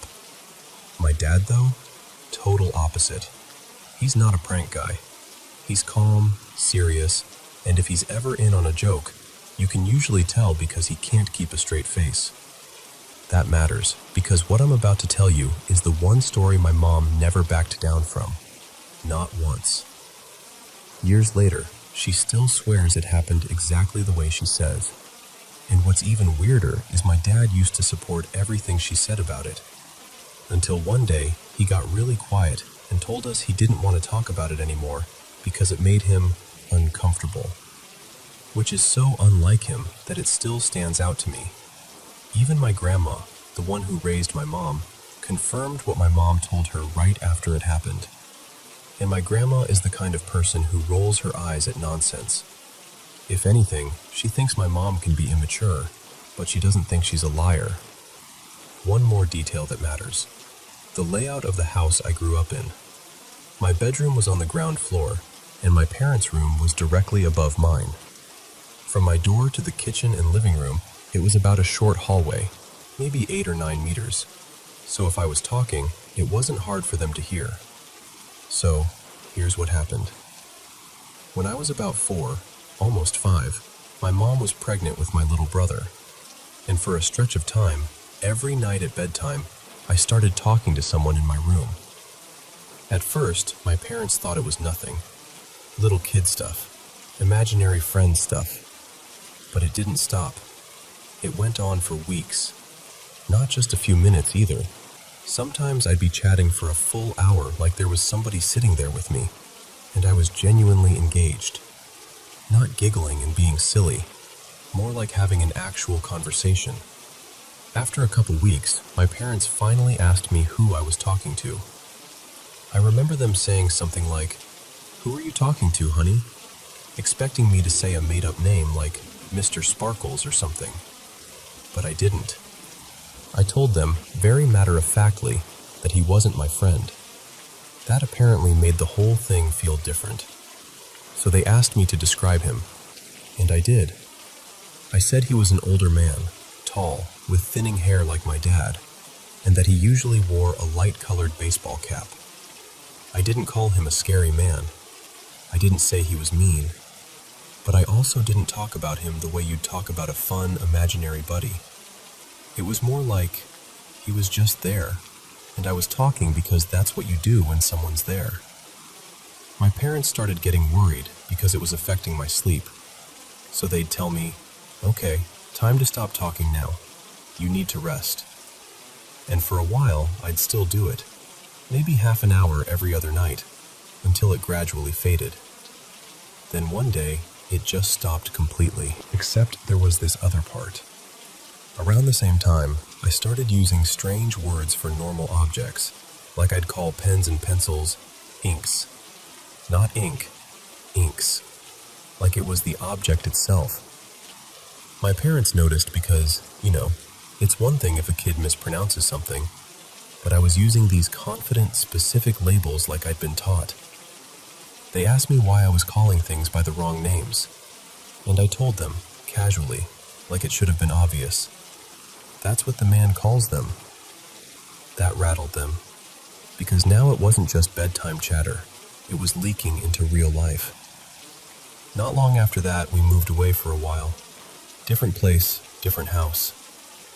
My brother was born soon after, and everything got busy, and gradually the whole man in the hat thing just became one of those odd childhood phases people file away and stop thinking about. For a year or two, it never came up again. Then, later, right before we moved back to our original house, we stopped by to visit some biological relatives on my mom's side. She had been trying to track down someone, an old family connection, I think, and these were relatives she considered the less messy part of that world. So she felt okay bringing us. We were there for a while, adults talking, kids roaming around, normal visit. And then I wandered over to the fireplace. There were framed photos sitting on the mantel, and I remember getting this sudden certainty, like the kind little kids get where they don't wonder if they're right, they just know. I tugged on my mom's sleeve and brought her over. I pointed at one of the photos, and I said, plain as day, "That's him. That's the man." My mom looked at the photo and froze, because the man in that picture had died not long before. A heart attack, if I remember right. The relatives we were visiting didn't understand at first. Like, what do you mean that's him? But my mom did. She immediately started telling them about how, back in our old house, I'd been talking to an older man in my room at night. The hat, the thinning hair, the way I said he wasn't my friend, the strange names for objects. And the room got quiet, because the man in the photo, let's call him Graham, was someone on that side of the family, same surname as ours. And the relatives said something that, apparently, made my mom feel cold all over. Graham used to call pens and pencils inks. Not as a joke. Not once in a while. That was just what he called them. And it matched the way I'd been talking so closely that the adults started swapping looks like they didn't want to scare themselves by saying out loud what they were thinking. The creepiest part is that he also looked like what I described. Older. Taller than some, not towering, but lean, with thinning hair, and he wore a cap all the time like it was part of him. After that, my parents tried to make sense of it in whatever way they could. The theory they landed on, at the time anyway, was that because my mom's biological family line was kind of fractured, and a lot of the men either didn't want kids, or had disappeared, or changed names, Graham might have cared about the family name continuing. And at that point in time, when my mom was pregnant but my brother wasn't born yet, I was the only boy carrying that surname. So my parents' idea was, maybe Graham showed up because he wanted to see me. Like he wanted proof the name didn't end with him. Like he wanted to pass through, take a look, and, I don't know, make peace with something. So when I think back to this older man, this man in the hat, it's hard not to wonder if it was coincidence, or if there really was someone who came by for a few weeks, spoke to a little kid in the quiet of a bedroom, taught him odd words, and then disappeared. And what gets me every time is this. My mom is the kind of person who can't keep a prank going. If she's messing with you, she cracks and laughs, always. But this? She's never laughed, never winked, never admitted anything. She's just stayed steady. And my dad, who never jokes and never spooks easily, eventually couldn't stand talking about it at all. So yeah, that's it. That's the story. And I'm telling you because I genuinely don't know what to do with it. If you've ever experienced something like this, something that feels too specific to be random, I'd really love to hear it. Because I can explain away a lot of childhood weirdness, but I still can't explain him.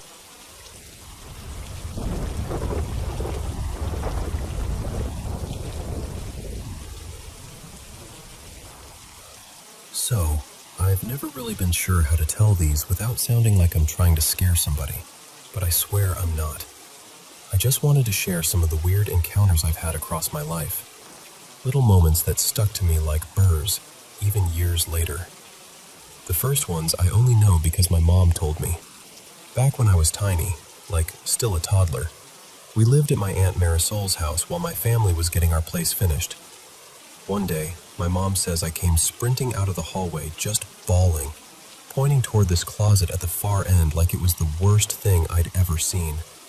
And I kept saying there was a girl in there, with red juice smeared all over her mouth and cheeks, like she'd just been drinking something and made a mess. My mom checked, obviously. Nothing. No one. Just a closet. But I apparently would not calm down for a while. Which, looking back, imagine being my mom and having your toddler describe that with full confidence. I don't blame her for being freaked out. She still laughs about it now, but you can tell it bothered her. Then there's this other thing I also don't remember, but it happened often enough that my mom brought it up more than once. There's a small, old graveyard on the road toward our current house, kind of tucked back behind trees. She said when we'd drive past it, I'd sometimes wave out the window like I recognized someone standing there. Here's the part that makes my stomach flip a little. Years later, my little cousin Toby, who had never heard that story, started doing the exact same thing. Same spot. Same casual little wave like, "Oh hey." My mom said she got chills so hard she almost missed the turn. Another early one was when I was a little older, maybe first grade-ish. I was in my room doing homework after dark. We lived out in the country, and back then there weren't close neighbors and there was basically no outside lighting. Like, it got dark. My desk was near a window right in the middle of my wall, and I remember getting that weird, prickly feeling like someone was watching me. So I walked out to my mom, super matter of fact, and told her I couldn't do my homework because a girl was staring at me through the window. I can still picture my mom's face. She immediately went into protective mode, checked outside, checked the yard, looked everywhere. Nobody there. No footprints, no flashlight, no car headlights, nothing. And the thing is, if someone had been out there, you would have heard them. Our yard wasn't the kind of place you could sneak around without making noise. Now, the next stuff, these are the ones I actually remember clearly because they happened when I was a teenager. And weirdly, they almost always happened when I was home alone. The first one still pops into my head at the most random times. My family had gone out to visit friends, and I stayed back. I walked from the bathroom toward my bedroom, and as I passed the hall that leads into the living room, I glanced down it without thinking, and my body just froze. Because in the hallway, facing me, there were two translucent legs. Just legs. Like someone had been cut clean in half, and whatever they were just standing there. Not moving, not walking, just present. I remember details that I wish I didn't remember. The pants looked like work pants, kind of a dusty tan, and the shoes were dark, like worn-in sneakers or work shoes. I didn't even wait to process it. I basically teleported back to my bedroom, slammed the door, and sat there with my heart pounding so hard I could hear it in my ears. Not long after that, there was another night I was home alone while my family was, again, visiting the same friends. I was inside, minding my own business, when I heard what sounded exactly like my little brother Evan yelling outside. And my brother used to be loud on purpose, screaming, screeching, being a menace just because he could. So at first I wasn't even scared. I was annoyed. Like, why is he outside doing that? So I went to the front door and opened it. Instant silence. The yard was empty. No family car. No kid. Nothing. To the right of the entrance we had this huge overgrown bush. Ours was more like a thick hedge than a pretty plant, and it blocked part of the view. And from behind it, I started hearing heavy crunching footsteps moving through dead leaves. Slow and deliberate, along with this clicking sound, like someone rapidly clicking their tongue. I didn't stand there and investigate. I slammed the door so hard the frame rattled and locked it with shaking hands. And the thing that messes with me the most is how the screaming stopped the exact second I opened the door. Like whatever it was, it wanted me to come outside. Like it was copying him. I don't even know if that counts as a ghost story, but it felt wrong in a way that's hard to explain. Like the air had teeth. There were a couple smaller things after that, still creepy but not as clear. One time I heard the front door handle rattling, like someone was trying to yank it open hard, and I was home alone again. I remember standing perfectly still, holding my breath, listening for anything else. And then it stopped. Another time, also home alone, I heard scratching near the attic access, like something dragging nails over wood. Not a light little mouse sound, more like someone testing the door. Eventually, my mom had enough. She did a full cleanse, burned sage through the house, said prayers, and I remember her being really serious about it, like she was drawing a line and telling whatever it was that it wasn't welcome anymore. And honestly, whether it was faith or intention or pure coincidence, things stopped after that. I haven't had anything truly weird happen in the house since. I know some of this sounds wild. I'm not trying to convince you of anything. I'm just telling you what I experienced, the way it happened, and the way it made me feel. And if you're listening to this thinking, okay, but I need details, trust me, I get it. I'm the same way.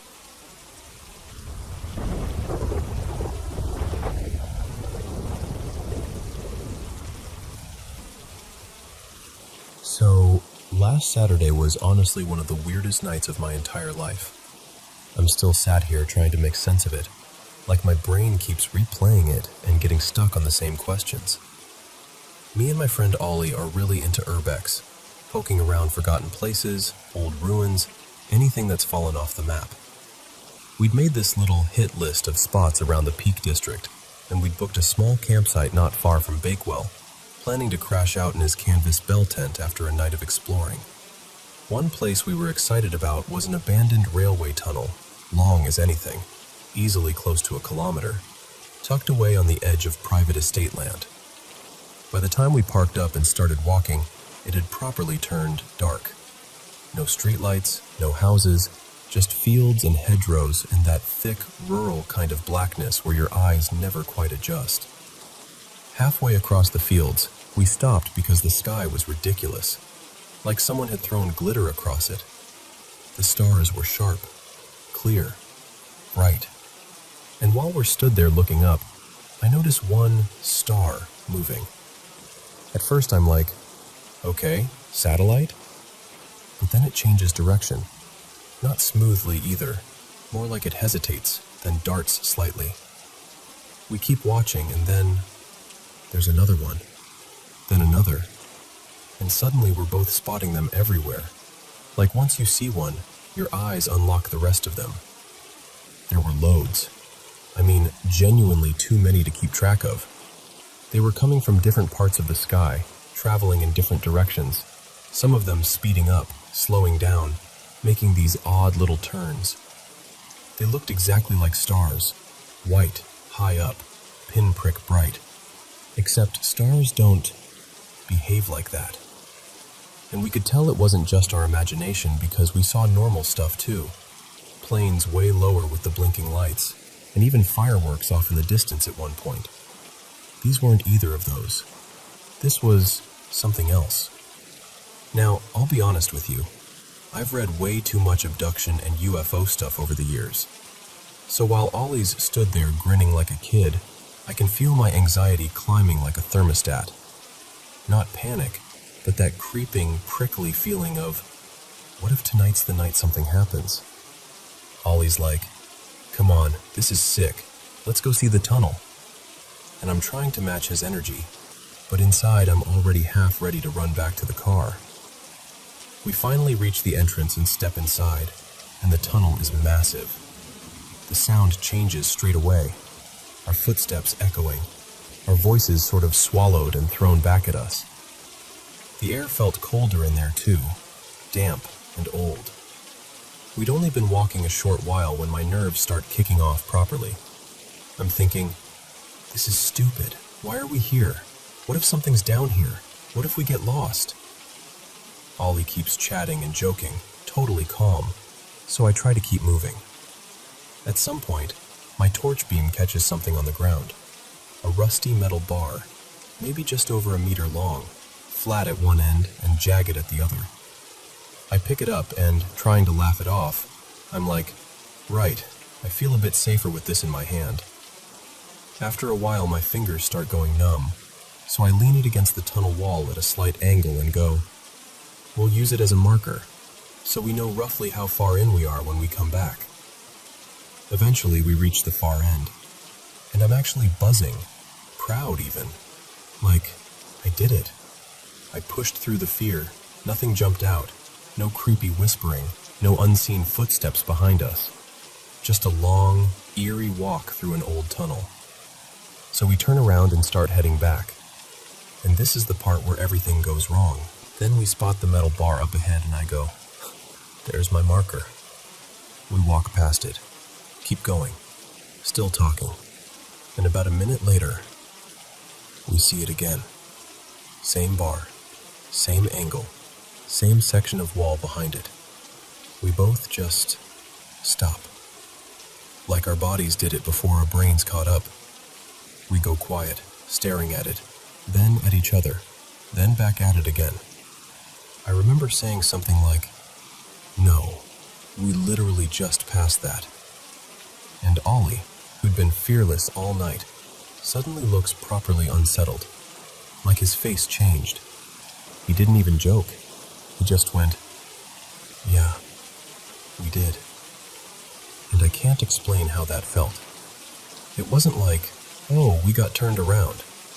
It was like the tunnel had copied and pasted a slice of itself. Like we'd walked through a minute of tunnel, and then the minute restarted. We didn't hang around trying to test it. We just started walking faster. Neither of us wanted to see that bar a third time, because if we did, what then? What if we couldn't get out?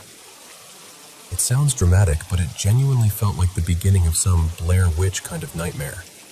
That cold, sinking idea of a loop you can't break. I could feel my heartbeat in my throat. Somehow we made it back to the entrance without seeing it again. We practically spilled out into the open air, both acting like we were fine, but not really speaking much. Like we didn't want to say the wrong thing and make it real. And then we still had to cross those fields back to the car, in pitch black again. On the way back, we see something that makes my stomach flip. 3 pale shapes, low to the ground, moving fast in a line right beside us. For a split second, I thought it was people. Then I thought it was deer. But no, they looked like dogs, like slim greyhound-type dogs, ghost-colored, running with purpose towards the direction of the tunnel. And the thing is, out there, in the middle of nowhere, in total darkness, what are 3 dogs doing sprinting across fields like that? No callers, no owner calling, just there and gone. We get to the car, and the relief is huge. We're trying to talk ourselves down, trying to be logical, but neither of us can really land on an explanation that fits. And then, later, when we're driving, as if the night hadn't already given us enough, we see something else in the sky. This time it's not a star. It's an orange orb, brighter, like a glowing ember hanging in the air. It stays still for a second, just hovering, and then it shoots downwards so fast it leaves a trail of light behind it, like zoom, gone. We both saw it at the exact same time, and we both shouted, full-on involuntary. I've never seen anything move like that. Not a firework, not a drone, not anything I can name. And after all that, we still had to go and sleep in a tent in a field. Yeah, safe to say, I did not sleep well. Every little sound felt like it had meaning. Every rustle of wind sounded like something creeping closer. I've had strange experiences before, bits and pieces over the years, but that night topped everything. It's the combination that messes with me most. One weird thing, you can shrug it off. 2, you start raising an eyebrow. But that many bizarre moments stacked into the same night, it feels unreal in hindsight. Like a dream you can't quite hold on to. Hey everyone, welcome back to the Paranormal M channel. How's your day going? Drop a comment and let me know. The weather's been pretty rough lately, hasn't it? Make sure you're taking care of yourself. Thanks for sharing your mysterious experiences with us. Don't forget to subscribe and turn on notifications so you never miss a new upload. Now, grab your headphones, switch on your nightlight, and let's dive into today's mysterious stories. So picture this with me. Garfield, New Jersey, mid-1980s. We were living upstairs in this old two-family Victorian that had been built way back in 1906, creaky in all the familiar ways, the kind of house that always felt like it had a memory. By the time this happened, we were clearing out the downstairs apartment. The woman who'd lived there had been gone a while, and the place was basically a time capsule, mostly old furniture that hadn't budged in decades. My mom, my dad, let's call him Frank, my little brother Eddie, and me were all hauling stuff out, piece by piece, to the curb. At one point, Frank and I went for this massive upholstered armchair, real old school, heavy as a sin. I grabbed the front legs, he grabbed the back legs. Each leg had this wooden post with a smooth little metal button on the end, like a glide, so it wouldn't gouge the floor.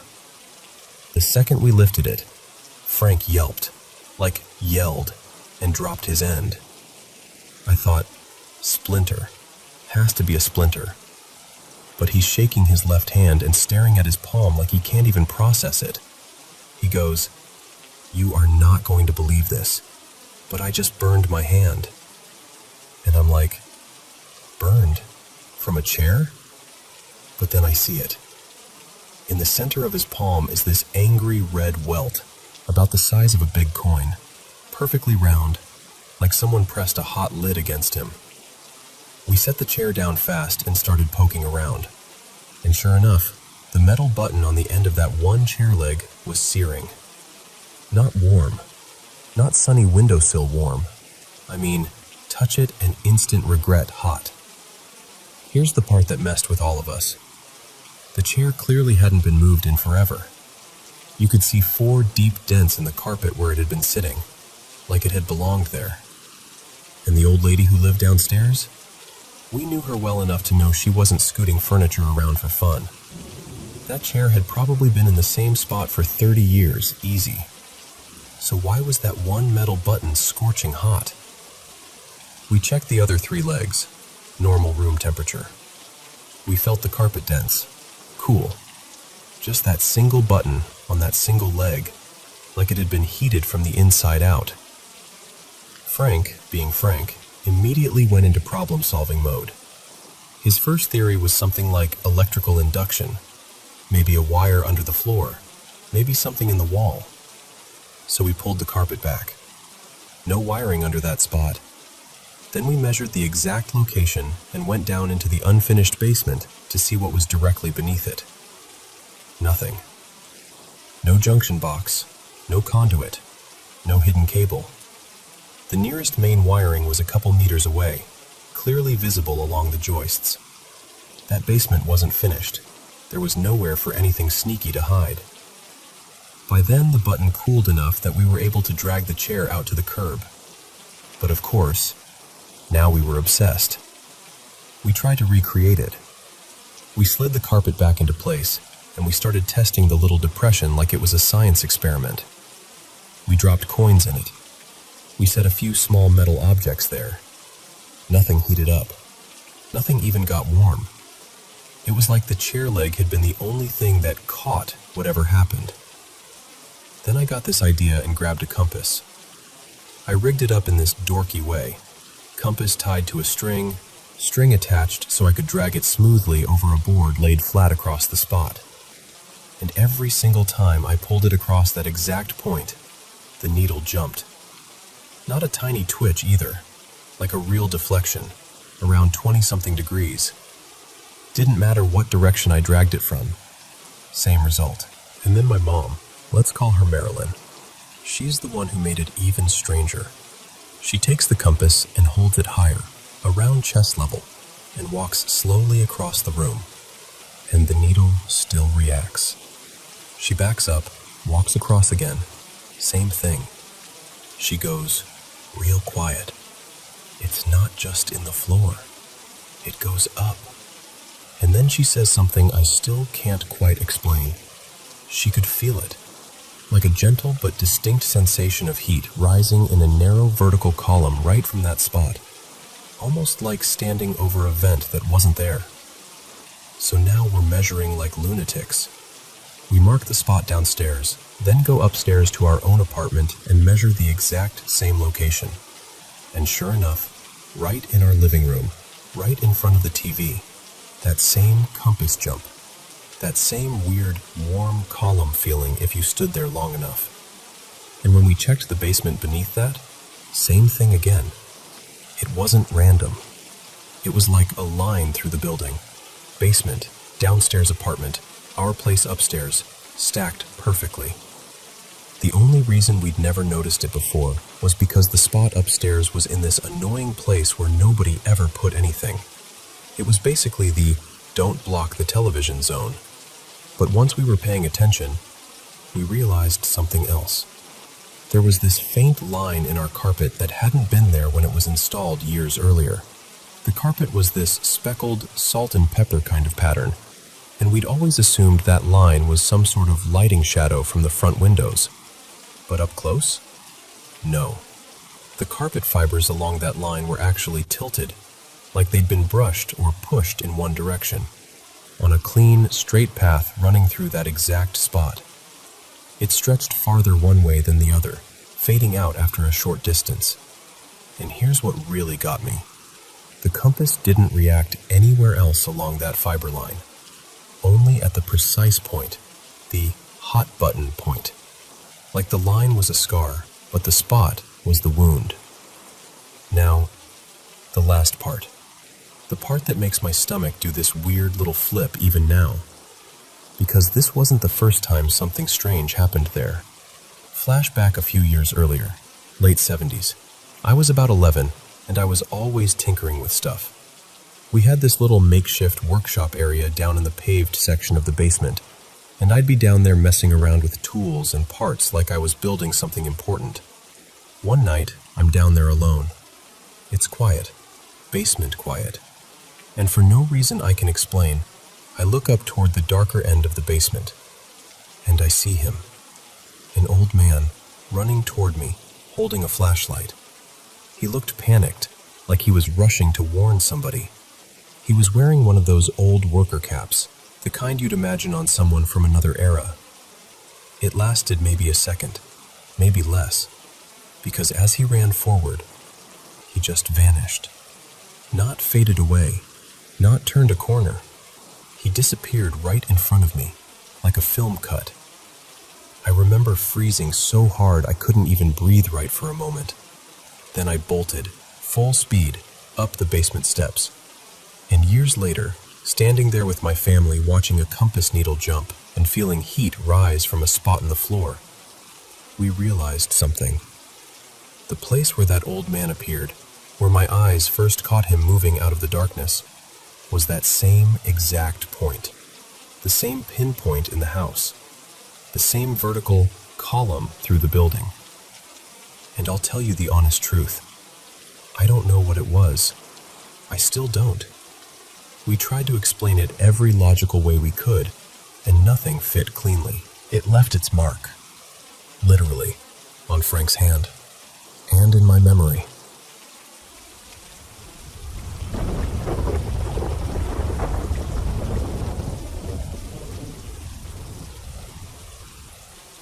Okay, so I should probably start by telling you this isn't new for me. I've dealt with sleep paralysis forever. These days, it happens maybe once a month, sometimes more if I'm stressed or traveling. And honestly, I'm usually pretty calm about it. I have my little routine. Either I force myself fully awake, or I do the opposite. Keep my eyes shut and let myself sink back under until it passes. So, a few nights ago, I checked into this hotel for a quick overnight. Nothing fancy, just one of those places that always has that extra chair by the window and a couch that looks like it's never actually been used. I did my usual thing, set my duffel down, tossed a hoodie and some clothes on the couch, lined my shoes up near the door. Automatic, like I've done it 100 times. I ran out and grabbed food, came back, and the first thing I noticed was the TV. It was on. Not loud or anything, just on. And I remember standing there in the doorway thinking, wait, did I do that? Because I swear I didn't. But you know how it is when you're traveling. You're tired, you're distracted, your brain is half unpacked. So I brushed it off. Told myself maybe housekeeping had left it on. Maybe the remote got bumped. Whatever. I showered, scrolled my phone for a while, and fell asleep pretty early, like a little after 9. And then at some point in the night, I woke up. Not fully. Not the normal kind of wake up. Sleep paralysis. I was on my side, facing the room, and the second my eyes cracked open, I saw her. A woman sitting on the couch, just sitting there like she belonged there. Her name, my brain immediately gave her a name, like it was trying to make it make sense. Marina. I don't know why. She just looked like a Marina. And listen, she wasn't slouched. She wasn't creeping around. She wasn't moving at all. She was sitting straight-backed, perfect posture, like she was posing for a portrait. She had on something pale, like an off-white dress or robe, and her hair was long and smooth, brushed so straight it almost looked unreal, like it had been ironed into place. And my heart went from sleepy to absolutely panicked in half a second. Because at first, my only thought was, someone is in my room. Like, someone broke in. Someone's sitting on my couch like it's normal. And I tried to do what I sometimes do, snap myself awake. I can usually jerk my shoulder or roll hard enough to break out of it. But the problem was, the whole scene felt wrong in a way I can't totally explain. It wasn't just fear. It was the stillness. The way she sat there so calmly, like she was waiting. Like she'd already been there a while. And the worst part is how she didn't feel completely solid. She looked real, but also not. Like my eyes were seeing her, and my brain was arguing with itself about it.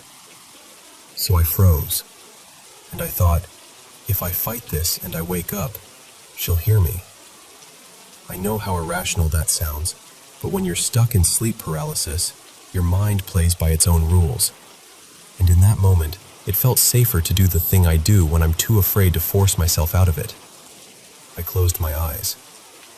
I basically told myself, don't look, don't move, go back under, let it pass. And eventually, I did. When I woke up again, it was early morning, after sunrise. The room looked normal, bright, boring hotel daylight coming through the curtains. For a couple seconds, I lay there thinking, okay, that was a dream. That was my brain doing its usual weird thing. But then the memory hit me, full force, like cold water. I sat up fast and did a full scan. Bathroom door, closet, behind the curtains, the whole room. Because once you're awake and it's daytime, you feel braver. You feel like, if someone's in here, I'm not stuck anymore. Then I looked at the couch. And that stupid brave feeling drained right out of me. Because the stuff I'd tossed there, my hoodie, my shirt, a couple small things, wasn't how I left it. It wasn't messy either. That's the thing. It looked rearranged. Like someone had moved everything from one end of the couch to the other, neatly, intentionally. Like they'd cleared a space for someone to sit. And I walked closer, staring at it. And I noticed something that made my stomach flip. One cushion, on the side where I'd seen Marina, sat lower than the others, like it had been pressed down. Like someone had been sitting there. Not just for a second either, long enough to leave that obvious fresh dip in the cushion. I stood there just staring at it, trying to talk myself out of what my eyes were telling me, trying to make it normal, trying to come up with any explanation that didn't make my skin crawl. But I'll be honest with you. In that moment, all I could think was, I didn't imagine everything.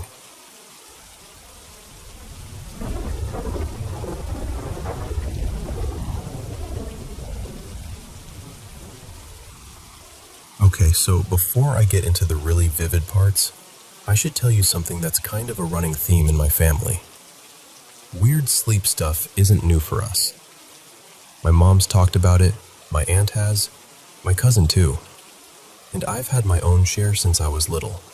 Whether it's astral projection, out-of-body experiences, sleep paralysis, or something I don't have a name for.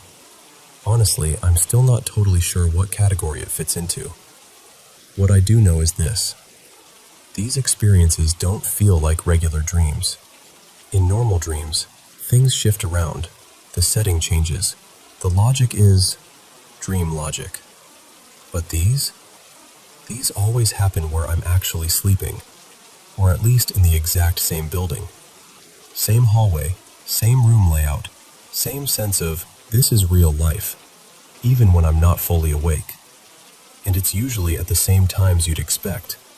Late at night, early morning, sometimes during a nap.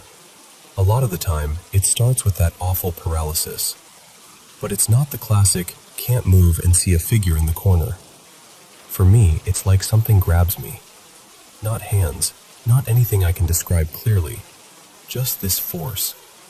I can't see it, but I can feel it. And it's heavy and wrong. Dark. Ominous. Like the air itself turns thick. And then there was the Hat Man. I hate even saying it because it sounds like a spooky internet trope, but I swear I didn't read about him until after I'd already seen him more than once. Tall silhouette, wide-brimmed hat, long coat that looked like something from an old movie. And in my memories, he didn't just appear. He'd come in through the window like he belonged there, like the glass wasn't even a barrier. That part always stuck with me, the confidence of it. But the earliest thing I can clearly remember goes way back. Somewhere around when I was a kid, maybe 5 or 6. It's fuzzy, like childhood memories always are, but the feeling is sharp. I woke up on the kitchen floor. Not in my bed, not even near my room. Just on the cold tile, in the dark, totally disoriented, like I'd been dropped there. The house felt quiet in that deep nighttime way. No TV, no voices, no movement. Just that low, empty silence. And I remember this pull to look out the kitchen window, like something was waiting for me to look. There was nothing there that I could actually see, but I felt watched so strongly it made my stomach clench. I didn't stand there long. I bolted, straight back to my room, like a scared animal, and shoved myself under the covers. Later I told my dad, and he did the dad thing, brushed it off as a nightmare. And maybe it was. I genuinely don't know. That's part of what messes with me. Even now, I can't tell you what was real. I can only tell you what it felt like. Fast forward to my early 20s. I'd moved back into that same house for a while, and I remember one night where everything snapped into that familiar terror again. I don't even remember the beginning, just the middle of it, like coming to in the worst scene possible. I was paralyzed and being dragged. Not figuratively. Like I could feel my body sliding, pulled from my bedroom, down the stairs, across the floor. I couldn't see what was doing it. I couldn't fight it. I was just moved. And it ended with my head right at the top of the basement stairs. That basement. Even in normal daylight, it always felt off to me.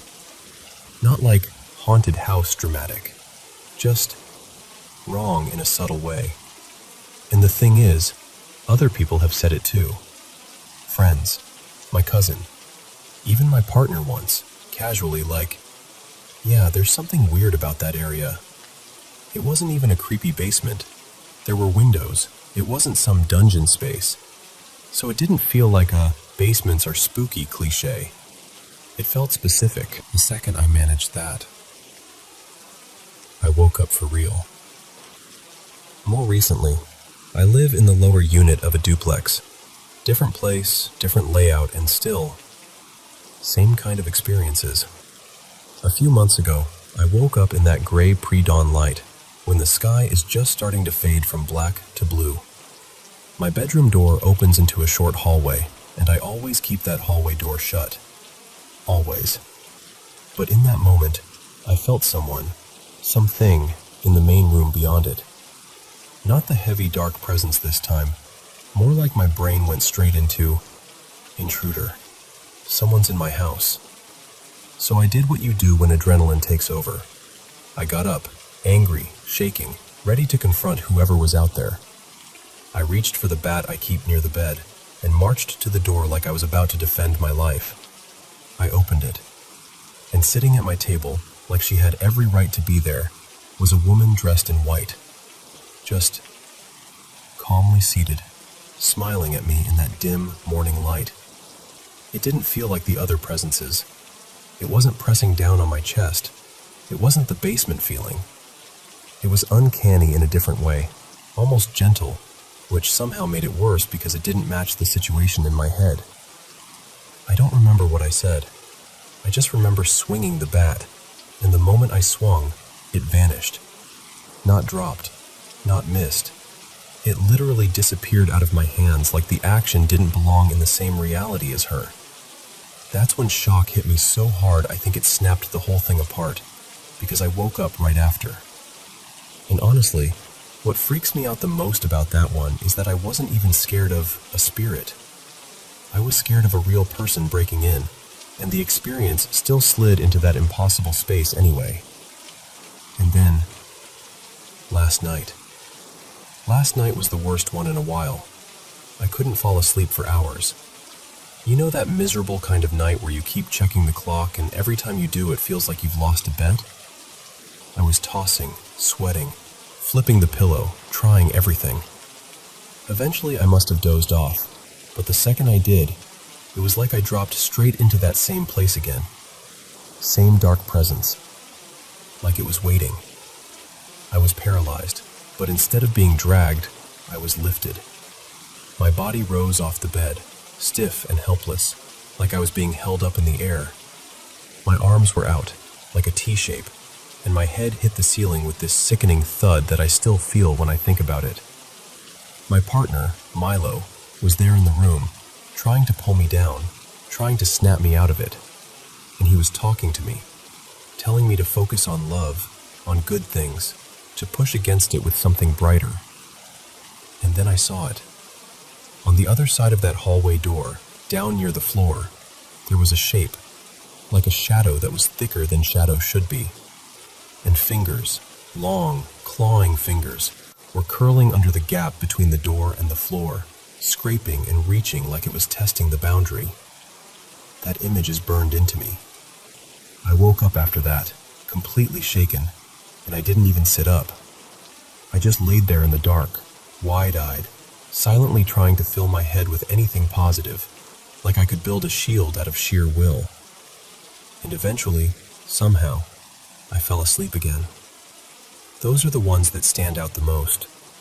There have been others, but those are the memories that feel the sharpest. And I don't know what to do with it. Because part of me wants to explain it away.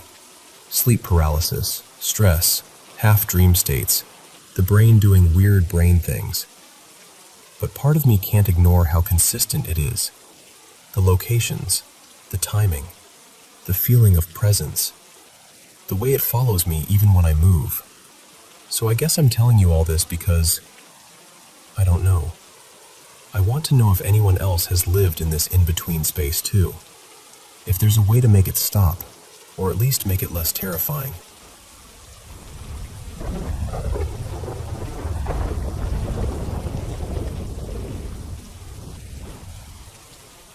Okay, so you know those little magnetic word kits people stick on the fridge and then never actually use? Yeah, that was us. A couple years back, my ex, Evan, and I bought this tin of magnetic words, thinking we'd make goofy poems or whatever. We absolutely did not. The magnets just lived there, forever scrambled, like word confetti. No sentences, no messages, just chaos. We lived together for a while, but we split up about 4 months ago. I don't live there anymore, but I still stop by sometimes to see our dog, Miso. We're trying to keep things peaceful, you know? Friendly-ish, normal. Except, the last couple times I visited, something happened that made my stomach drop in a way I can't really explain. The first time was about a week and a half ago. We walked into the kitchen, and there, on the freezer door, were two magnets placed side by side, separated from the messy pile on the fridge door like they wanted to be seen.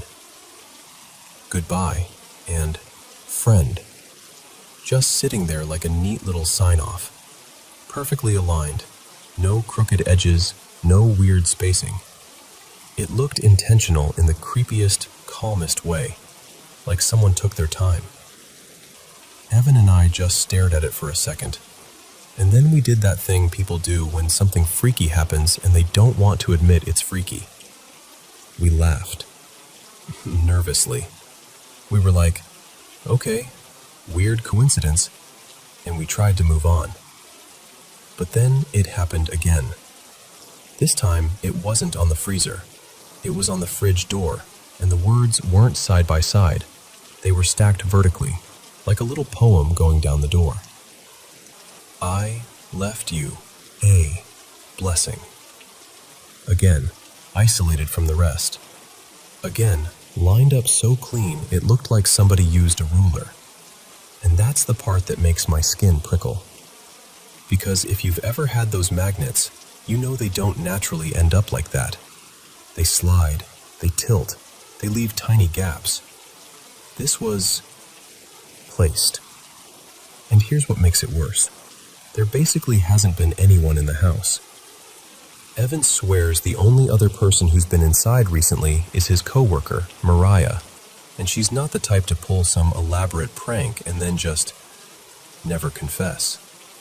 Plus, there are no kids running around, no roommates, nothing like that. After the first message, Evan changed the keypad code on the front door. All the windows stay locked. There are cameras by both the front and back doors, except, and I'm not kidding, his front camera mysteriously stopped working a few days before we noticed the second message. Like it just decided to take a little vacation right when it would have been helpful.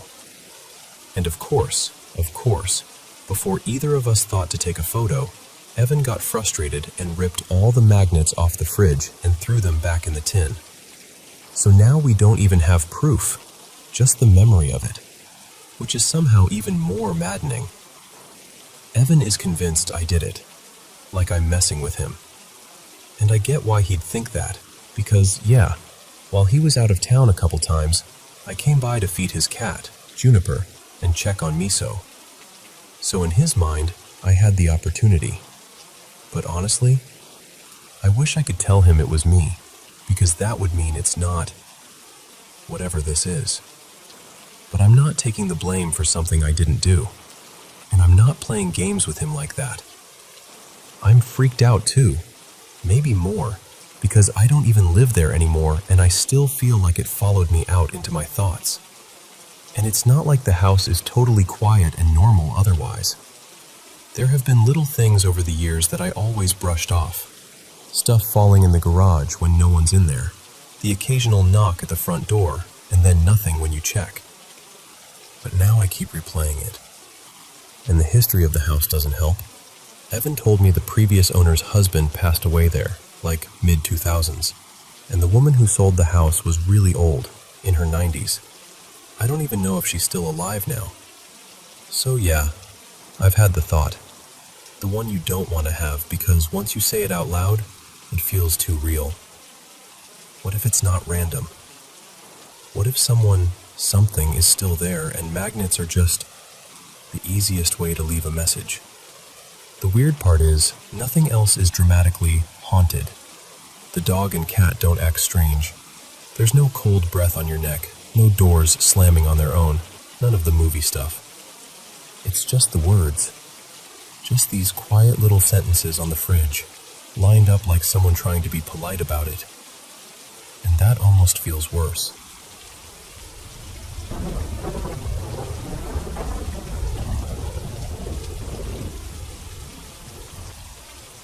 So I've never really known how to explain this without sounding a little out there. But I'll try, because it's been part of my life for as long as I can remember. My mom, her name's Marissa, and I have had these, not exactly ghost hunting kind of paranormal experiences, but more like this constant, quiet weirdness that follows us around. Like there's always something just under the surface that won't fully show itself, but also won't go away. The biggest thing is how we sense each other. It's hard to describe unless you've felt it, but sometimes it's like I can feel her feelings in my own body. Or I'll suddenly get this heavy, specific gut punch of worry, and I'll just know it's her having a rough moment, even if she hasn't told me anything. And then later she'll casually mention something that matches exactly what I was picking up on, and I'm left sitting there thinking, okay, how did I know that? And then there's the voice thing. Every once in a while, I'll hear her voice clear as day, like right in my ear, for just a second. Not in a spooky movie way, more like she leaned in close to say my name, and then she's gone. It's so quick I almost convince myself I imagined it.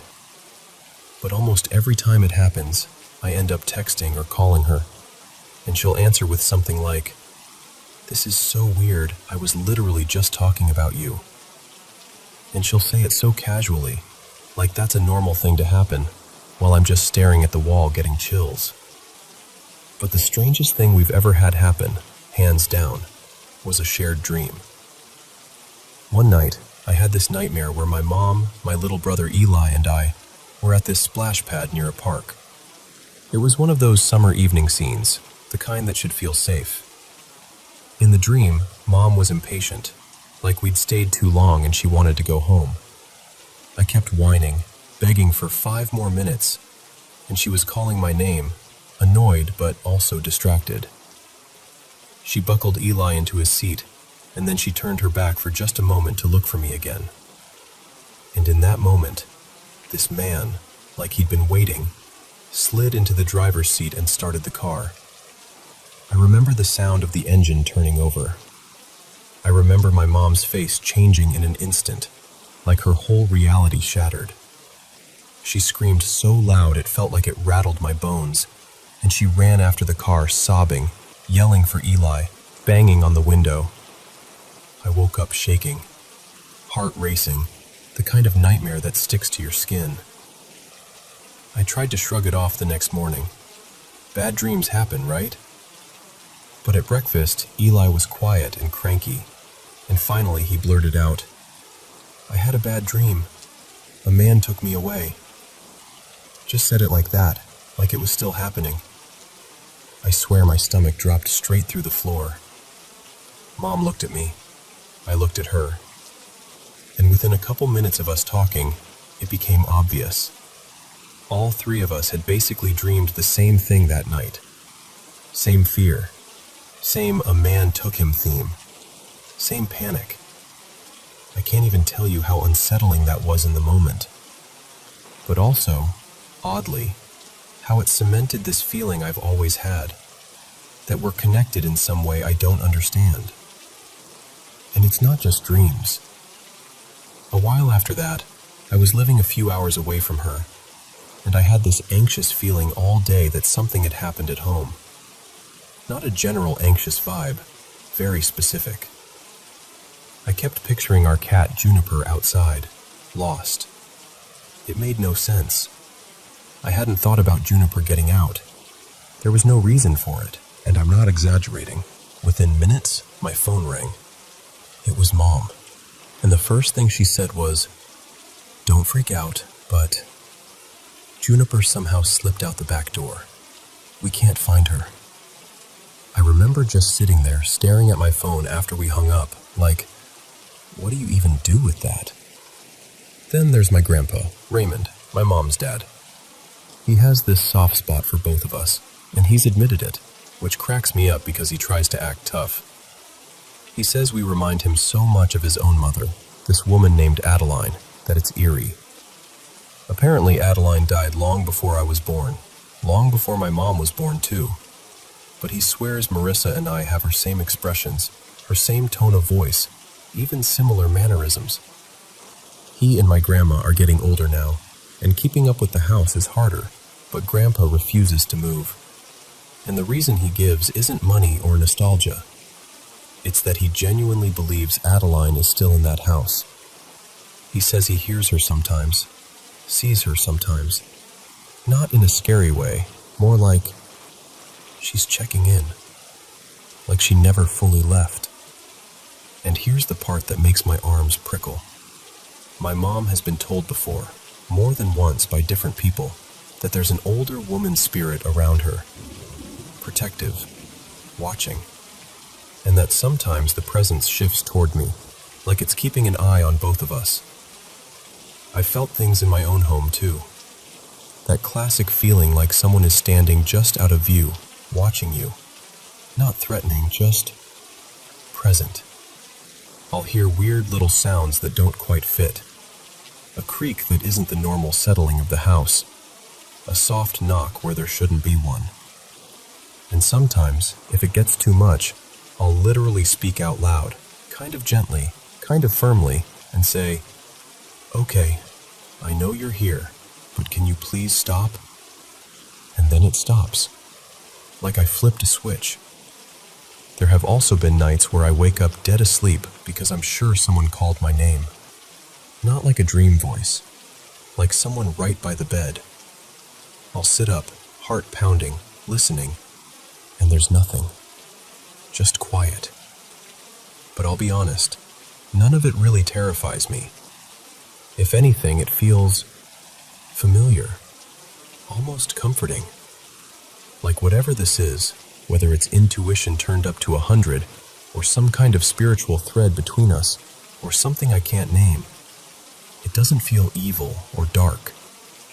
It feels like being watched over. And still, I wonder, is any of this actually possible? Or are we just a family who's really good at pattern finding and gut feelings? I don't know. I genuinely don't. But I also can't shake the sense that there's something here, something real, that's been walking alongside us for years.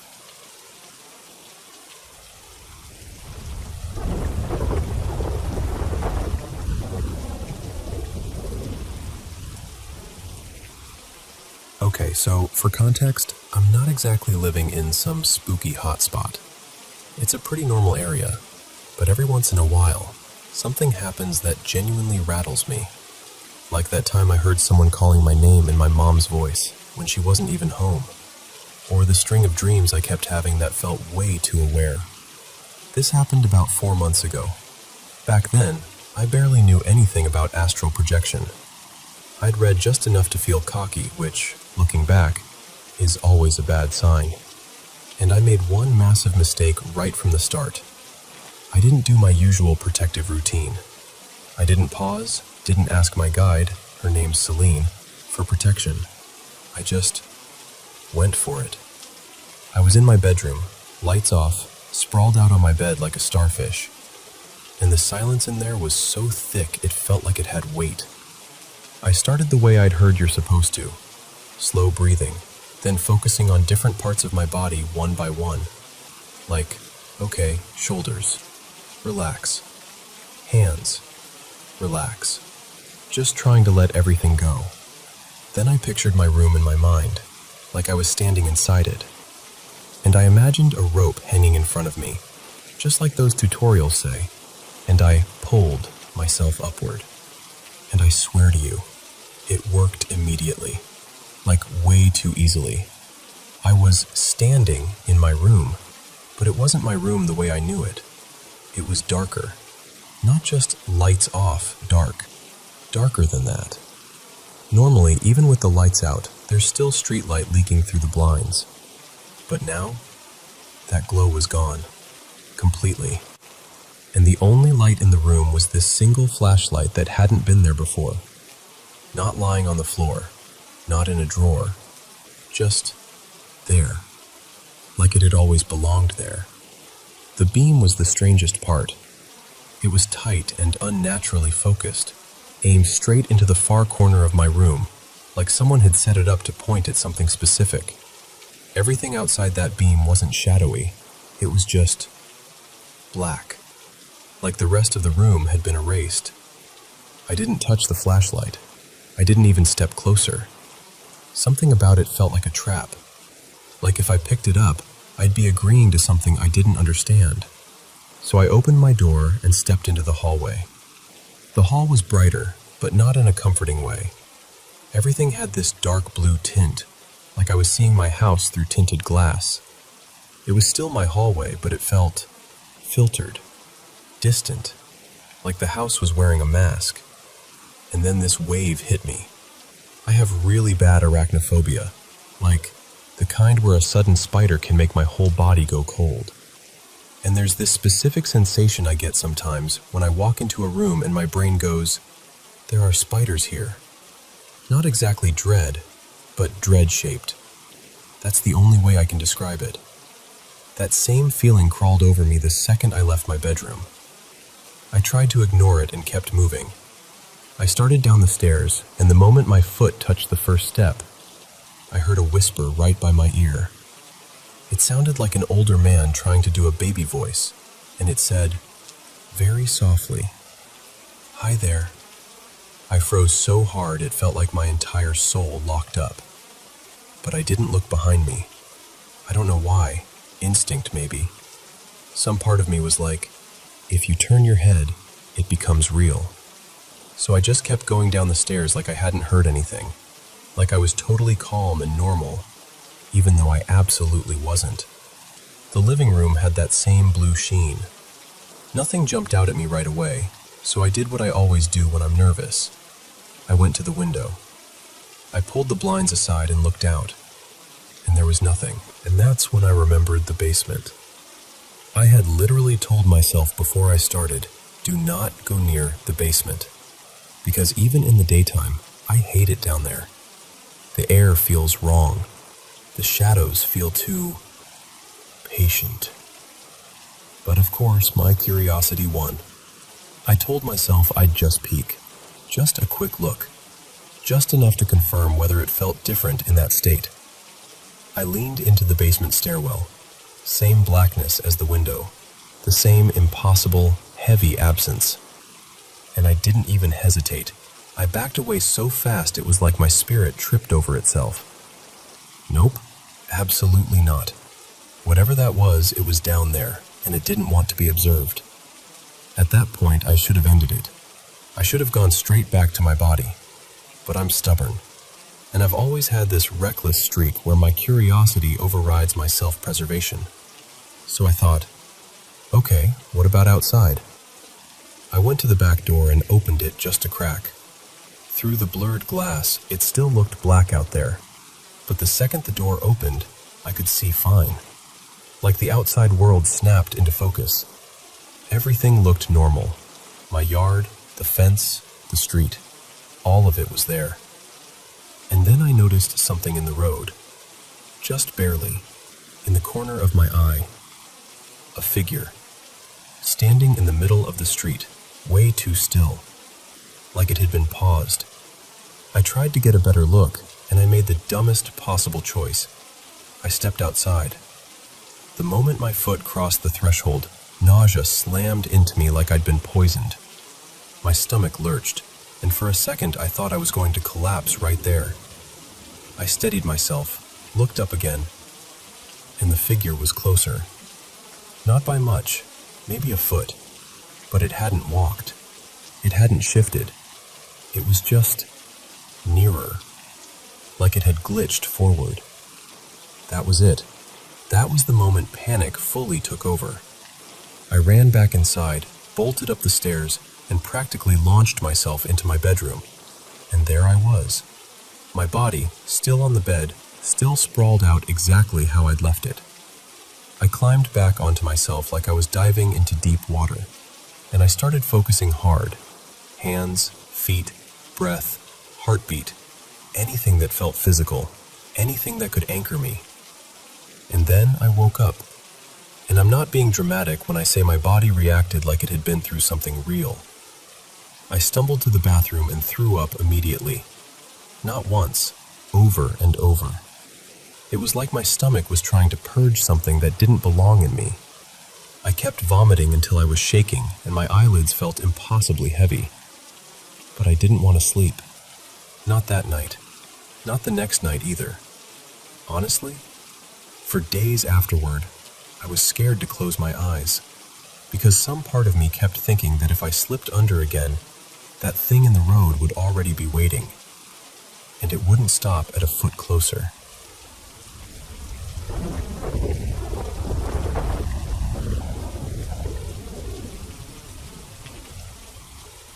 So I grew up in this really old house, like it was already about a century old when I was a little kid.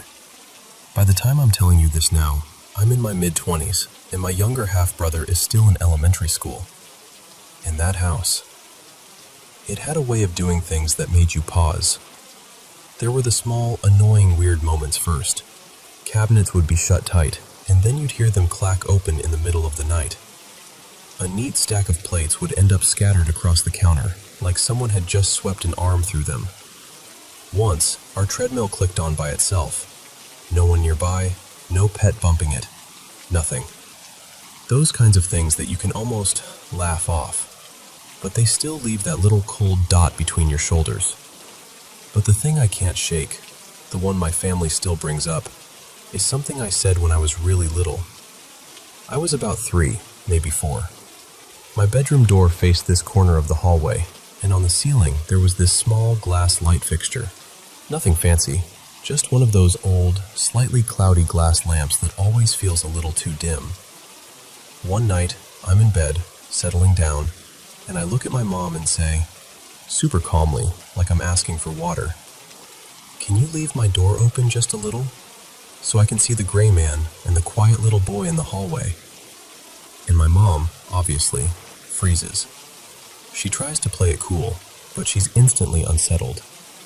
She asks me what I mean, and I just explain it like it's a normal part of bedtime. I tell her, "The gray man hangs from the ceiling light, and the little boy walks up and down the hallway." That's the part that always gets people. Apparently, I wasn't frightened. No trembling voice, no tears, no hiding under blankets. I was just plain about it. Curious, even. Like leaving the door cracked was the only reasonable solution because, well, I didn't want to miss them. Eventually, I stopped mentioning it. I stopped seeing anything, at least that I can remember. And it turned into one of those family stories that pops up once in a while, usually when everyone's together and someone wants to raise goosebumps on purpose. Then years passed, and later, my mom had my half-brother. Same house, same hallway. Different bedrooms, but the doors still looked out into that same stretch of hall like they always had. When he was about the same age I'd been, 3 or 4, my mom was tucking him in one night. She's doing the usual routine, smoothing the blanket, saying goodnight, turning to leave.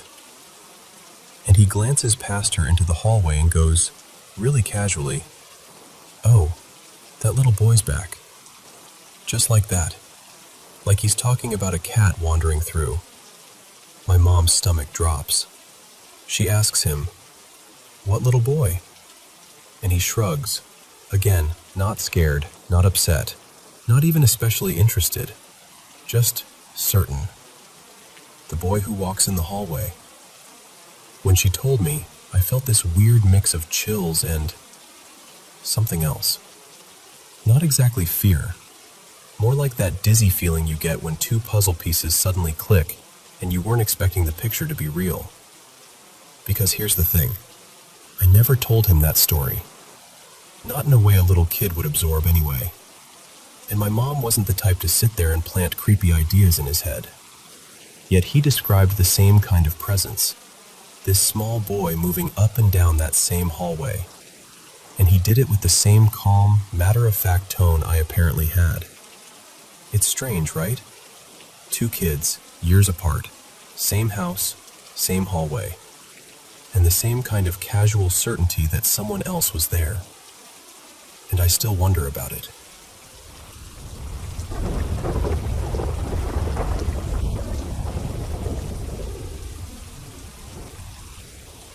Okay, so this is the 3rd time I've tried to tell this story, because every time I write it out, I second-guess myself and think, maybe I'm being dramatic. But I'm gonna just say it the way it's happened. About 6 years ago, my family and I moved into this house. It's not ancient or anything, just a normal place in a normal neighborhood. But almost from the beginning, I kept getting this feeling like I wasn't alone. Not in a comforting way, more like that prickly awareness you get when you feel eyes on you. There were a few times I'd glance up toward the second floor and catch what looked like a dark shape, like a shadow, moving fast and then vanishing, like it ducked back out of sight the second I noticed it. I told myself it was lighting, or exhaustion, or my imagination. But it kept happening just enough to mess with me. My wife, Hannah, noticed the vibe too. So we did what we know to do. We prayed over the house. We went room to room and asked God for peace and protection. That night, I tried to settle my nerves by singing a worship song to myself. And while I'm singing, I suddenly feel this tightness in my throat, like my airway is narrowing. It wasn't like hands around my neck or anything like that. It was more like my trachea just clenched, like my body was trying to choke me from the inside. It scared me bad. Hannah and I prayed again, right there immediately, and within moments, it eased up and stopped. After that, things went quiet for a while.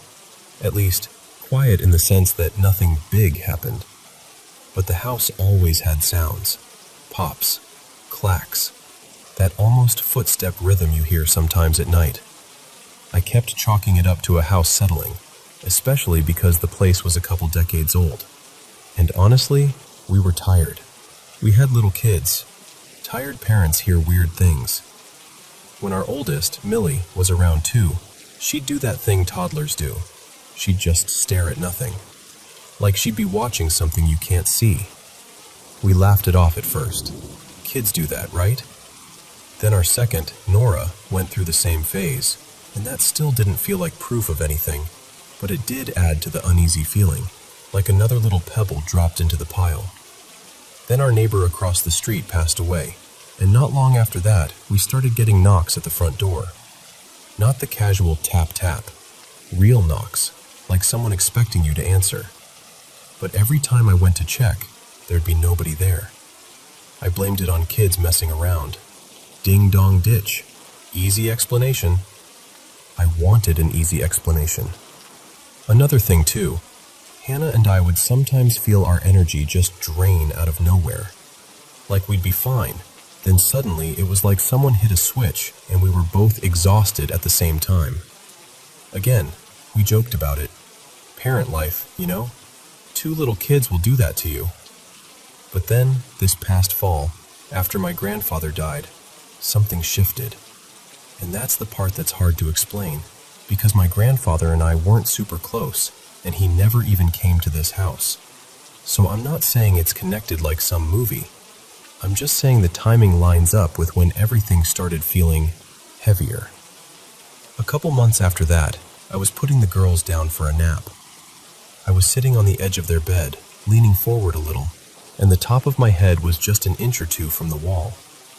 The room was calm. The girls were drifting off, like that sweet, quiet moment where you can finally breathe. I froze.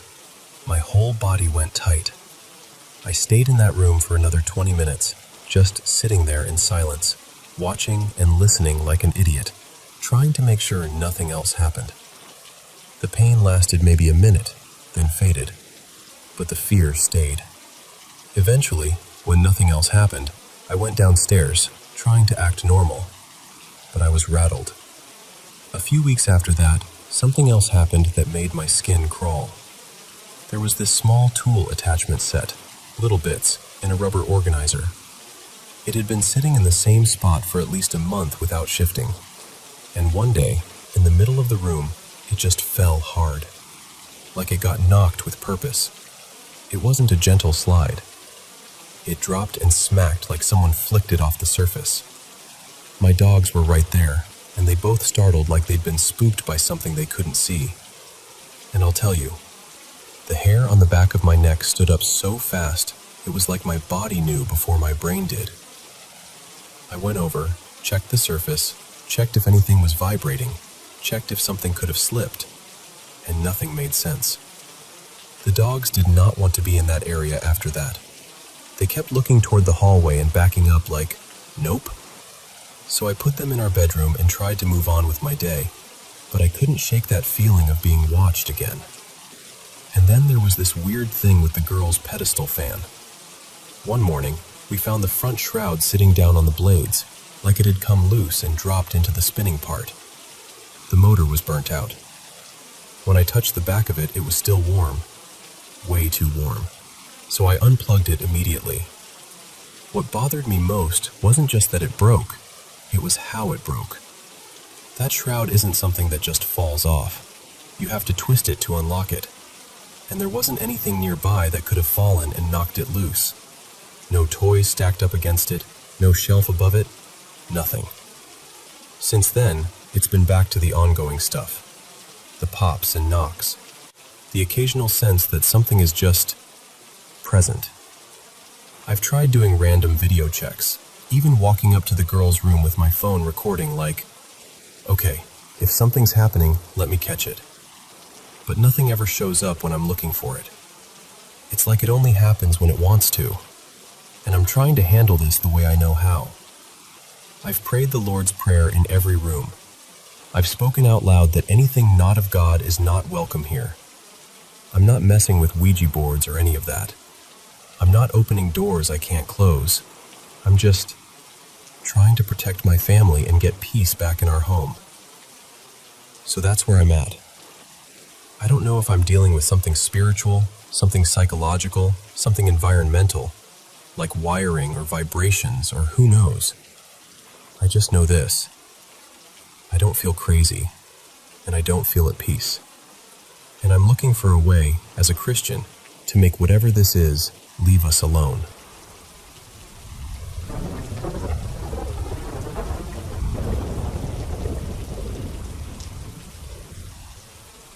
Okay, so this happened earlier last year, late spring, like Mayish.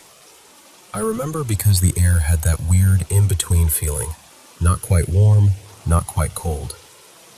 I was at my boyfriend at the time, Ethan's, house. He's my ex now, but anyway. It was really late, like just after midnight, and he was walking me out to my car.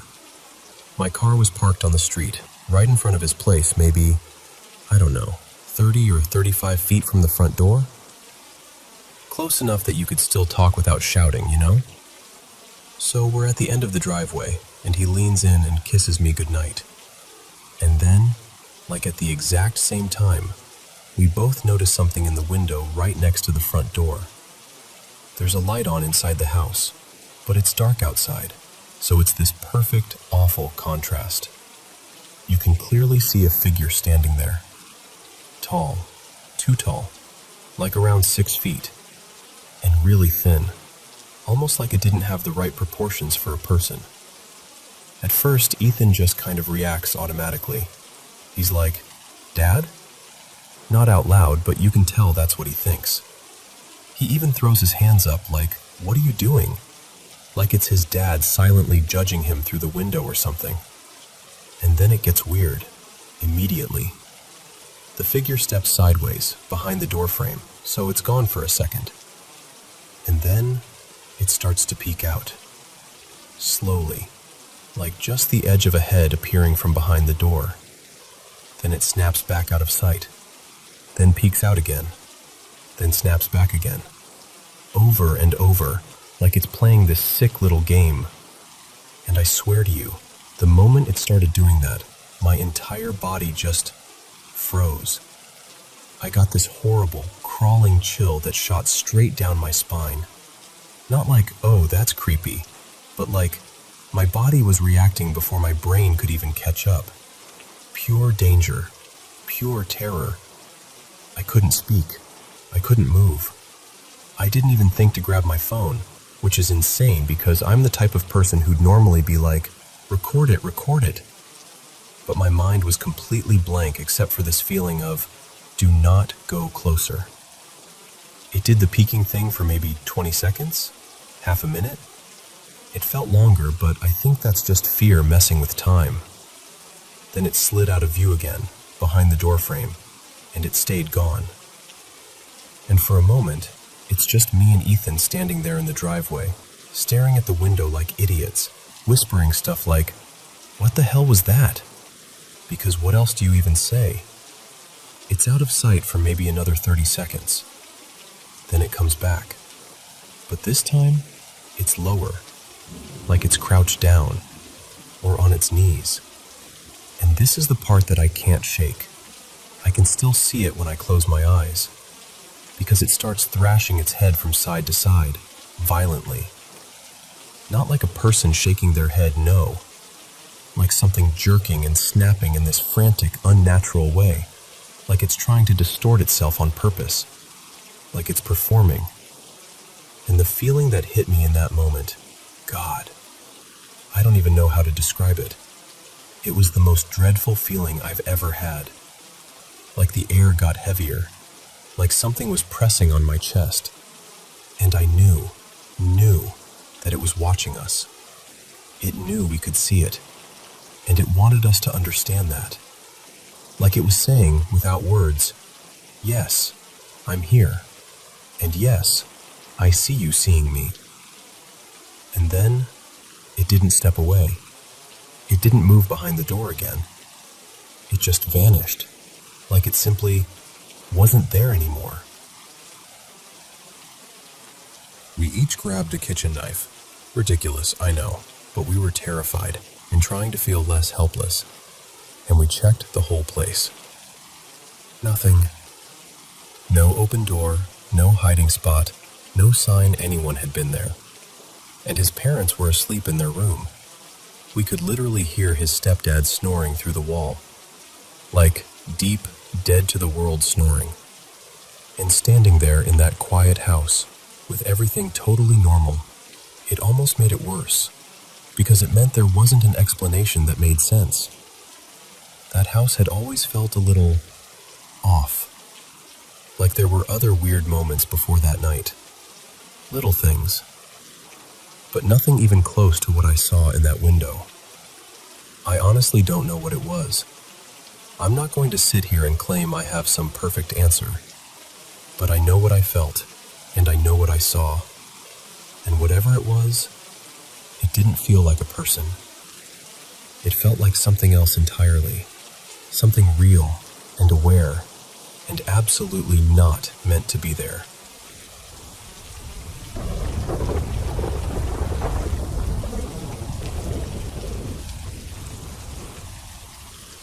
Hey, so something kind of unsettling happened last night, and I honestly just need to say it out loud to someone who isn't already in my living room. I had my longtime best friend over. I'll call her Mara. We've been close since, 6th grade. The kind of friendship where you basically grew up in each other's houses, you know? Like her parents' place was as familiar to me as my own. Where she grew up is important too. Our hometown sat on land that used to be a native settlement, and across from Mara's childhood house there was this preserved area. Protected acres with a little museum and a welcome center, plus an old historical structure tied to a specific tribe from the region. Even as kids, it felt different over there. Quiet but not peaceful, more like watched. And honestly, the land her neighborhood sat on had to have been part of that same sacred space before it got divided up and sold off. So last night we're hanging out, just a cozy, low-key night in, when we start reminiscing about all the creepy stuff that used to happen in her house. And it reminded me of this one incident that her sister, I'll call her Nina, used to bring up all the time. Mara's old bedroom was upstairs, and it had a window that looked down toward Nina's room on the ground floor. Nina had a sliding glass door that opened to the backyard. One night, Mara and I were being little idiots, hanging out in her room, leaning out the window, sneaking a few hits like we were so rebellious. We had music playing quietly, and we were literally just vibing, singing along to some playlist, totally in our own world. And then Nina comes storming up the stairs like a tornado, full sprint, screaming, furious. So Mara and I freeze with that instant guilt, like, welp, we're caught. But Nina wasn't yelling because we were smoking. She was yelling because she thought we were messing with her. She was shaking, like actually terrified, and she's like, "Why would you do that?" And we're both like, "Do what?" Apparently, while we'd been upstairs the whole time, Nina heard knocking on her sliding glass door, like someone outside. She called out to us. No answer. Then she heard something. Not just knock, but pound on the door from the inside, like right behind her. And then she heard what she described as this awful, sharp scream, and then this quick running sound, like something sprinted away down the hallway. She thought it was us trying to scare her, but we hadn't moved. And the worst part is, once she said it out loud, all three of us just kind of knew. Like there wasn't a normal explanation that fit. We all ended up in the same room for the rest of the night with the lights on, just wide-eyed and freaked out, jumping at every little noise. So we're talking about that last night, laughing a little in that we're laughing because otherwise we'll cry way. And I realize there's something I've never told Mara, something I've carried around for years because I convinced myself it had to be a dream. I'm like, okay, I've never said this out loud, and I hate even bringing it up. And she immediately goes, "What? Tell me." So I tell her about this night, one of those sleepover nights where we'd fallen asleep on the couch after playing video games. I remember waking up in the middle of the night, groggy and half frozen in that weird sleep paralysis feeling, and I looked out through this big bay window that faced the yard, and I saw a figure moving outside. Not fast, not like a person walking with purpose, more like shuffling. I remember sitting up just enough to peek over the back of the couch, trying to make myself look asleep. Like I didn't want whatever it was to know I was watching, and she was wearing these dark, tattered clothes that looked heavy and wet, like they'd been dragged through mud.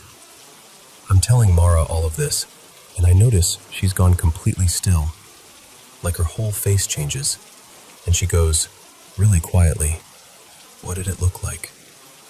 And I'm already getting chills because I can hear my own voice shaking when I say, "It looked like like a crone, like a swamp hag." And Mara just gasps, like full hand over mouth, eyes filling instantly. And she says, "I saw it too." And I swear to you, my stomach dropped like an elevator. She tells me she'd been awake that same night. She remembers it clearly. And she saw the same figure cross the yard and come right up to the window. And then she says something that honestly made me feel even more sick. She'd waited all these years for me to say it first, because she didn't want to influence my memory. She needed to know she wasn't making it up. And meanwhile, I'm sitting there realizing I'd done the exact same thing. Locked it away, labeled it dream, and never touched it again because it felt too ridiculous to be real, but also too vivid to be fake. My partner was in the room hearing all of this, just looking back and forth between us like, "What do you mean you both saw the same thing and never talked about it?" The air felt heavy, like the whole room got colder. I could feel my eyes burning, and Mara looked like she was about to cry too, and it wasn't even dramatic. It was just that awful feeling of being a kid again, suddenly small and unsafe. It's been, what, over a decade, and neither of us has said a word about it until last night. And I want to be clear, I'm not someone who dismisses the paranormal outright. I'm open to weird stuff. But this was almost too on the nose, like a literal cartoon villain. Like if someone dressed up as the creepiest possible version of an old witch just to mess with two kids. Except, who would do that? And why? And how would they know we were there? This was way before people were doing elaborate gotcha videos or viral pranks. And there were barely any people who could have even been suspects. And the memory itself isn't fuzzy. That's what messes with me. It's sharp. It's detailed. It wasn't a blink and it's gone moment. I remember the figure stopping right in front of the window, just standing there, like it was looking in, looking at us. And I remember squeezing my eyes shut so hard it hurt and thinking, if I don't look, it's not real. If I don't look, it can't see me. I didn't open my eyes again until morning. So yeah, that's what happened. Two grown adults sitting on a couch, realizing we shared the same nightmare, except we were both awake. And I just keep thinking, if it was nothing, why does it still feel like something?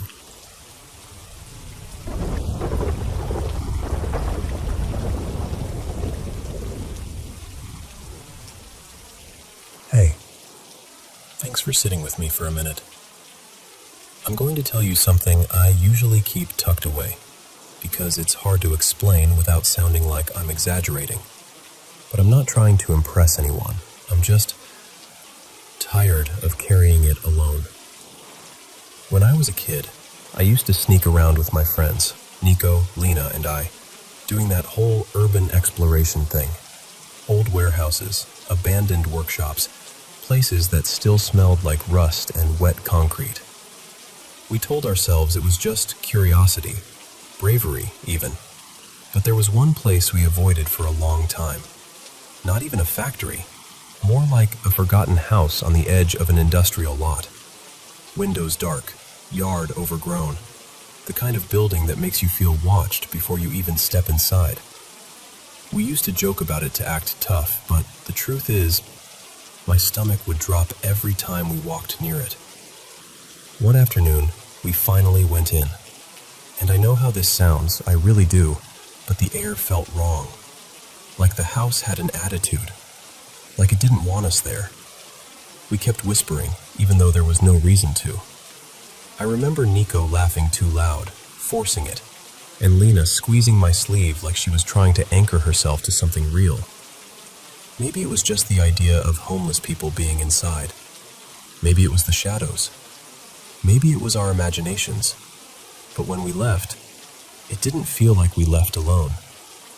A few days later, things started happening at home. Small things at first. That feeling you get when you're in your room and you swear someone is standing just outside the door. A coldness in the hallway that didn't match the rest of the house. The kind of silence that feels deliberate. And then the dreams started. In those dreams, there was a presence. I can't even call it a person. It wore a mask, sometimes plain, sometimes like it was stitched together from different faces. And it wasn't alone. It was like it had others with it, like a pack. They didn't just scare me. They played with me, chasing me, cornering me, letting me think I'd escaped, and then, no, there it was again. I became terrified of the dark in a way I couldn't admit out loud. I wanted to ask my parents for a nightlight, but I was quiet back then. The kind of kid who swallows everything. And I already had grief sitting in my chest because my grandpa had died, and it felt like the world had cracked open and never sealed again. Every birthday after that, I'd get this dread, like the date itself was haunted, like something tall and dark was waiting for me to blow out candles so it could step closer. Then my parents split up, and it wasn't a clean, gentle split. There was shouting, fear, things a kid shouldn't have to carry. I don't want to turn this into a list of tragedies, but that time, it shaped me. It taught me to keep my mouth shut and watch people's moods like weather. When I got a little older, 13, 14, I finally started making friends again. I thought maybe I was coming back to myself. And then I got betrayed. Not in a we drifted apart way, in a sharp, humiliating way that made rage bloom in my throat. Like someone looked at my trust and decided it was something to use. I remember thinking, so this is what life is going to be, just sadness with different names. That's around when I had the dream with the message. I was standing outside, and it was raining so hard it looked like the world was trying to erase itself. And on this wall, like someone had written it just for me, were the words, "Your best friend will protect you." I didn't understand it. I didn't even have my best friend anymore. Not really. I'd lost them, emotionally, like they'd been ripped out of my life and replaced by an empty space, because I tried to ignore my dreams for years. I really did. I told myself they were just nightmares, just my brain processing trauma, just stress. But then my dreams began to feel like glimpses, like they were showing me pieces of things before they happened. And I hate saying that because people hear it and they think lottery numbers. Believe me, if my dreams could help me win money, I'd be thrilled. But my dreams didn't guide me to cash. They guided me to funerals, to sickness, to loss, to those phone calls that turn your bones to water. I'd see something, a detail, a feeling, an image, and then months later it would happen, and I'd just sit there thinking, I knew, and I couldn't stop it. Who do you even tell about that without being laughed at? So I went quiet again, and the dreams got worse. Not just personal, bigger. Wars, outbreaks, crowds panicking, the world turning harsh and metallic. One dream stayed with me like a stain. I saw Ukraine, soldiers, bodies, a tunnel that felt infamous even inside the dream, like everyone knew it. I saw burning wheat, like the earth itself was on fire, and people trapped. Hundreds of souls pressed into dark stone, unable to get out. And there were 3 figures nearby. Not dead, not exactly alive. They were lying on their backs at first, faces hidden, like mannequins with weight. Then one turned toward me, finally, and smiled like it was trying to calm a frightened animal. It held my hand, and on my palm was a black mark. I still don't know what that mark meant, but the way that figure looked at me, gentle, almost familiar, made it worse in a different way, because it suggested there was meaning, a plan, a connection I didn't ask for.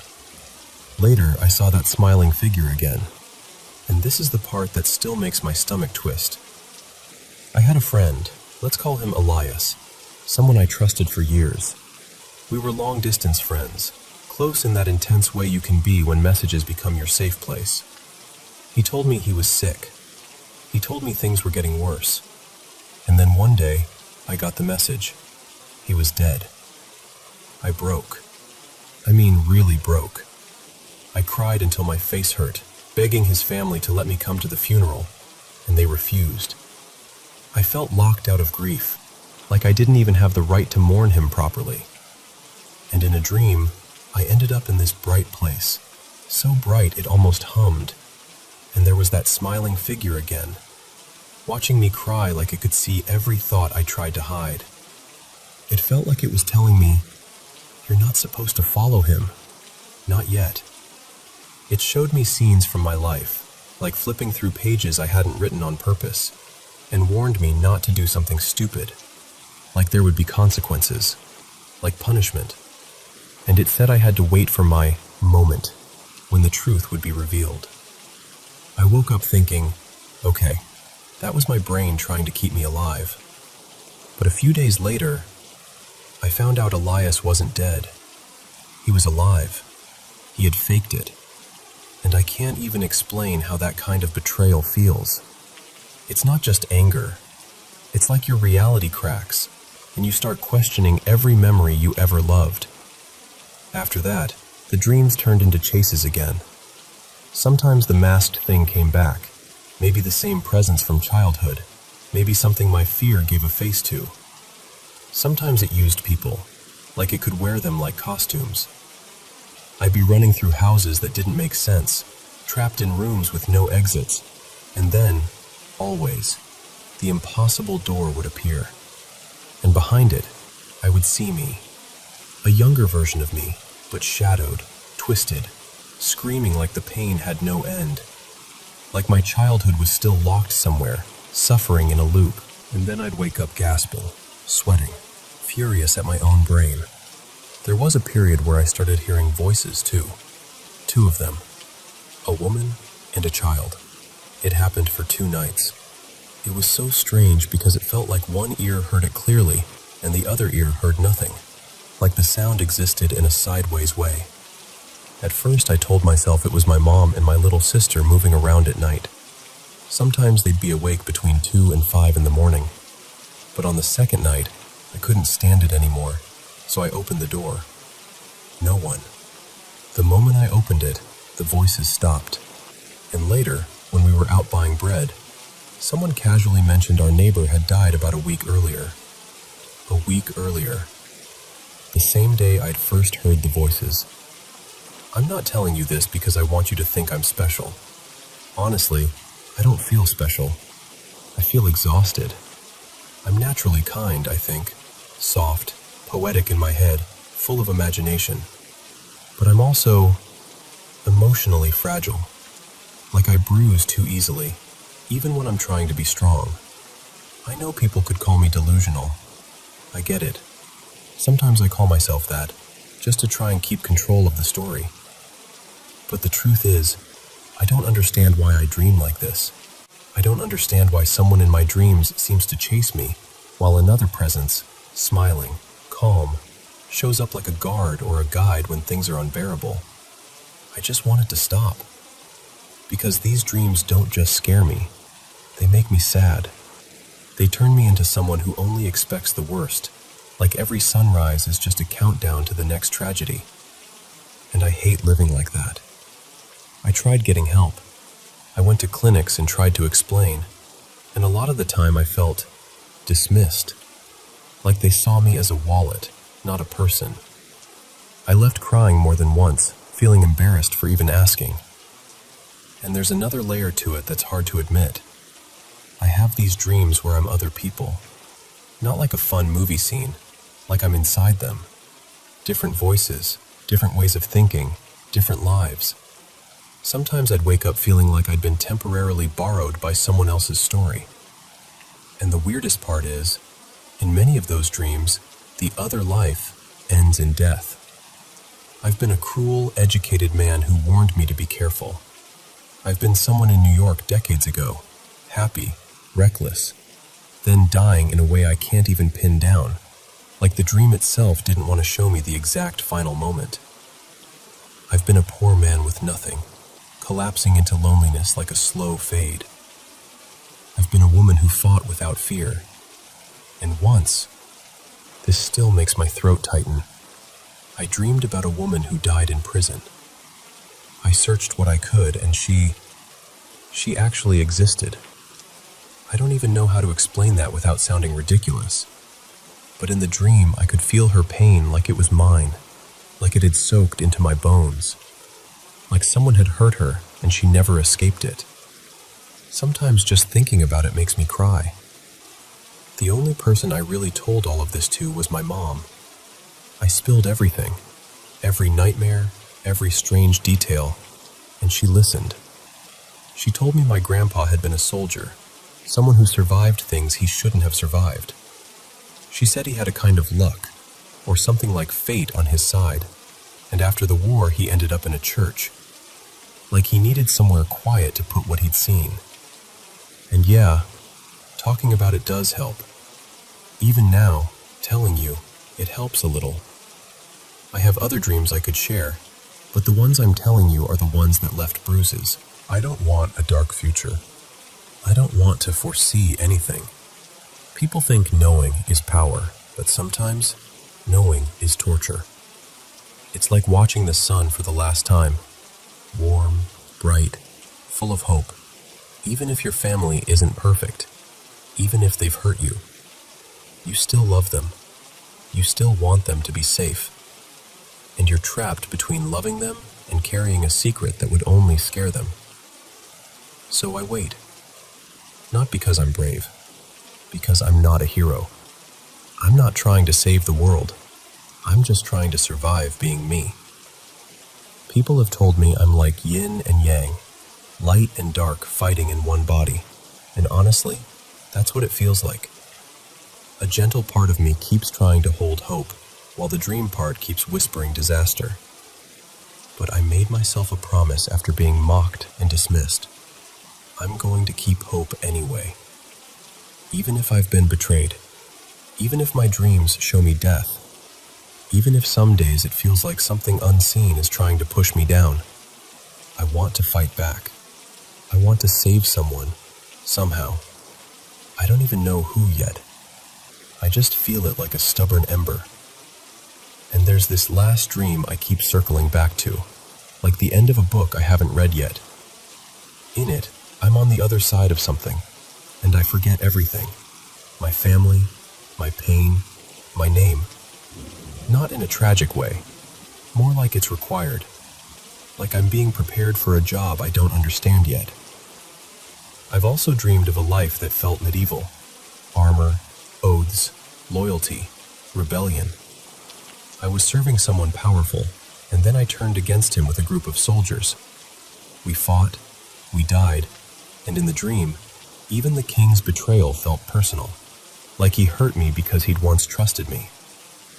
And what's strange is, those 3 figures from the war dream, in that dream, they also wore armor. As if we were connected across different stories, different timelines, different nightmares. I don't know what any of this means. I just know I'm tired. And I want, more than anything, to see myself again in a dream, not as a victim, not as a stranger, not as someone doomed, just me. So I could give myself a hug, the kind I needed when I was a kid walking into dark hallways, pretending I wasn't scared. And honestly, there's this game, Celeste. If you've played it, you'll understand. It makes me cry because it feels like someone finally put words around the fight inside me. The climb, the falling, the choosing to keep going anyway. So, yeah, that's my story. Thank you for listening, truly. And I hope, with all my heart, you never have to carry dreams like mine.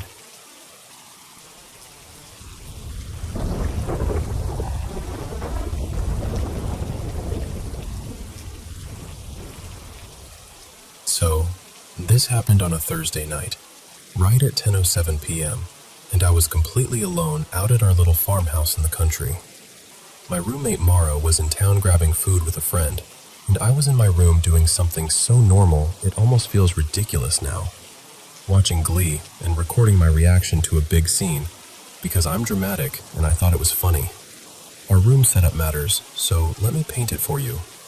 My bedroom has this weird slanted corner, and along that slant there's a wall with 2 small open-door cutouts, like short storage closets, not a normal hang-your-clothes closet. The doors are maybe 5 feet tall, and they're always kind of just open. The TV stand sits right between those 2 closet openings, so when you're watching TV, you're basically staring directly into the closet residences. Like, it's in your line of sight the whole time.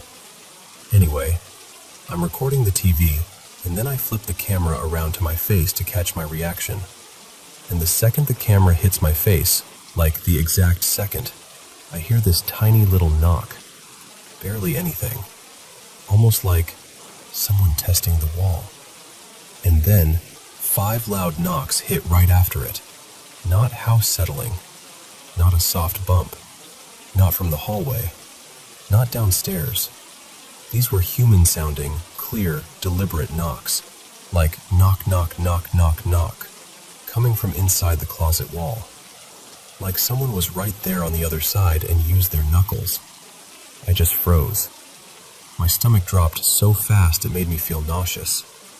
I stopped recording immediately and sat there listening, trying to convince myself I imagined it, except I knew I didn't. My first thought was, someone's in the house. So I call Mara, and I'm whispering like the person can hear me through the walls.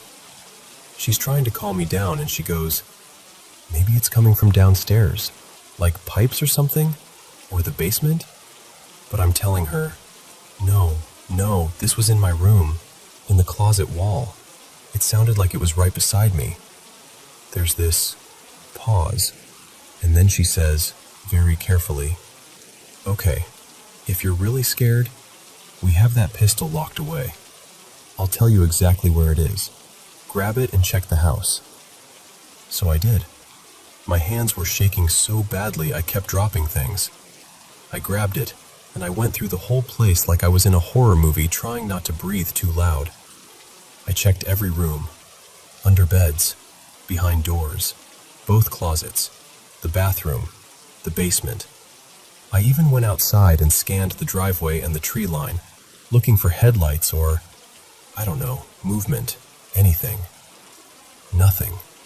Not a single sound. Not a car, not footsteps, Not even the sense that someone had just been there. Just quiet country night.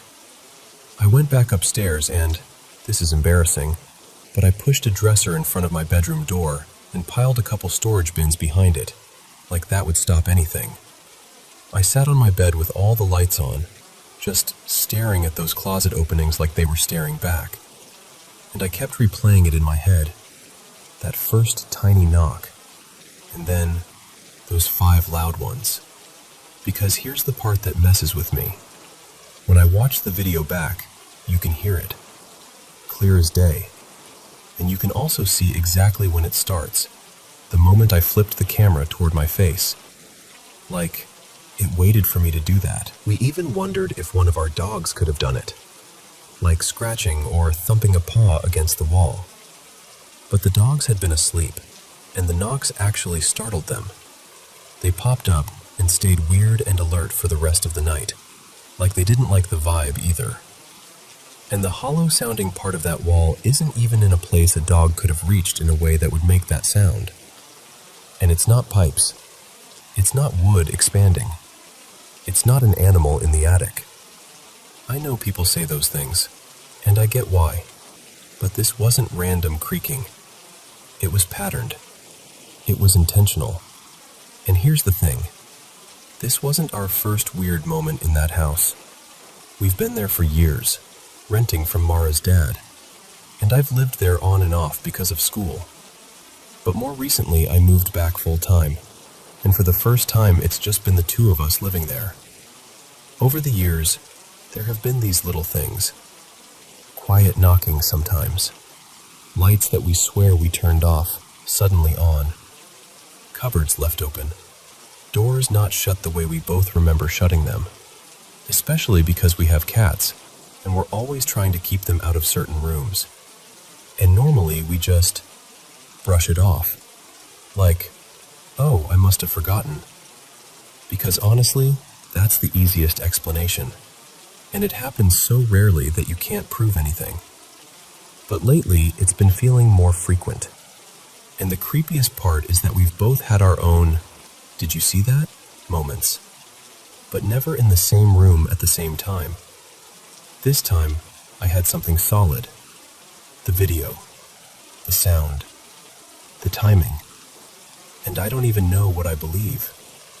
I'm not sitting here like, it's a ghost, case closed. I just know that 2 women living out on a farm can only write off so many weird little things before it starts to feel like, okay, something is going on here, whether it's explainable or not. And if it is something paranormal, whatever that even means, it doesn't feel violent.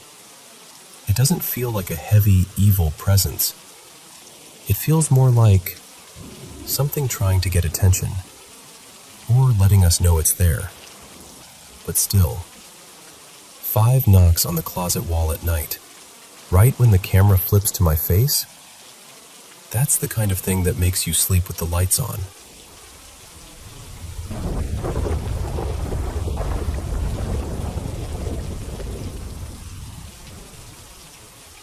So, I grew up in this tiny, tucked-away town with a long, stubborn history. The kind of place that feels like it got left behind on purpose. If you picture somewhere out in the general direction of old gold rush country, just not too specific, you've got the vibe. The house we lived in was ancient by kid standards, like well over a century old. It had creaky floors, weird little cold pockets in the hallway, and that quiet, someone built this a long time ago and never really left feeling. You know what I mean? And when I was little, maybe 6 or 7, I started telling my mom about something I called the man with no face in our living room. I can still see him when I think about it. He wasn't transparent or wispy like in movies. He was solid looking, just completely black. Not like wearing black clothes, like made of black. And even though I could sort of make out where the eyes and nose should be, it was all smudged and swallowed up in shadow, like a silhouette cut from midnight. A vague suggestion of features, but nothing you could actually recognize. No expression, no eyes you could meet, just this presence shaped like a person. And the worst part? I saw him a lot. Not once. Not in a one weird night kind of way. I'd spot him in the living room every few days, sometimes more. Just there, standing in a corner or near the doorway, like he belonged. At first, I did what kids do. I complained. I begged my mom not to make me go in there alone. I'd do anything to avoid walking through that room. But families have routines, right? You still have to pass the couch to get to the kitchen. You still have to grab your backpack. Life keeps moving even when something is wrong. As I got older, the sightings didn't really stop, but I stopped talking about them. When I was about 14, I started having brutal sleep problems. I'd go days feeling half awake, like my body forgot how to shut down properly. And once that happened, my family started assuming what I was seeing had something to do with exhaustion, hallucinations, stress, a brain running on fumes. And honestly, that explanation gave everyone else comfort. It gave me something too, at first, but not enough. Because even on nights when I did sleep, when I felt clear-headed, I'd still catch him there sometimes. And after a while, I got so tired of wondering if I was crazy that I just made him a secret. I'd rush past the living room. I'd keep my eyes forward like if I didn't look, he couldn't be real. If I needed something from that room, I'd practically jog in and out like the floor was lava. I learned how to live around him, which is such a strange thing to say out loud. I hated him. I was terrified of him. And yet I also got used to the idea that this faceless shadow was simply part of my house. Then, years later, almost a decade after the first time I saw him, my family moved. New place, new walls, new smell, new light coming through the windows. And just like that, he was gone. No tapering off, no final sighting, just a clean cut. I never saw the faceless man again. I tried not to think about it. I really did. It's easier to pack up scary childhood memories and label them weird phase than to poke at them and wonder what they mean. But then one night, years later, I was hanging out with a childhood friend. Let's call her Marin. And we were tipsy in that loose, honest way people get when they've had a little too much and they suddenly feel brave.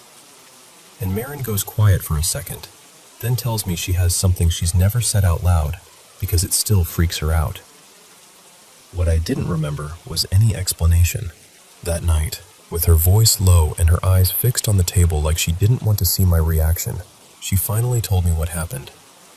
She said I'd left the room for a minute, maybe to grab a snack or go to the bathroom, and she'd wandered into the hallway by herself. She was walking forward, but her head was turned because she was looking back toward my dog, who'd been trailing behind her, just casually watching him like you do when you're a kid in a friend's house.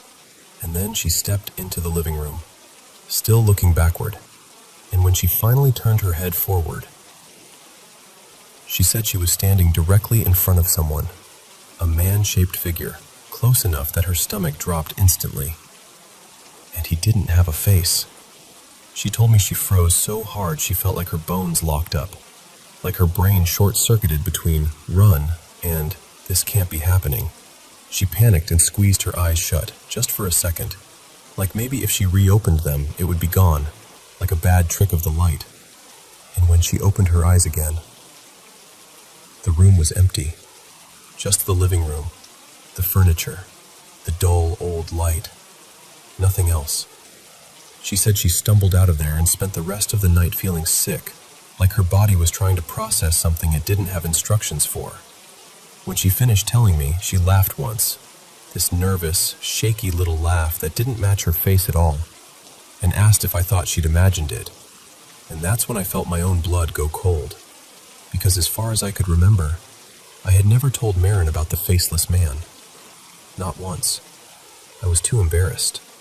Too scared she'd look at me differently. Too scared someone would say the words out loud. You're making it up. So I told her, finally, what I used to see as a kid. How often. how I avoided that room like it was cursed, how it stopped the moment we moved.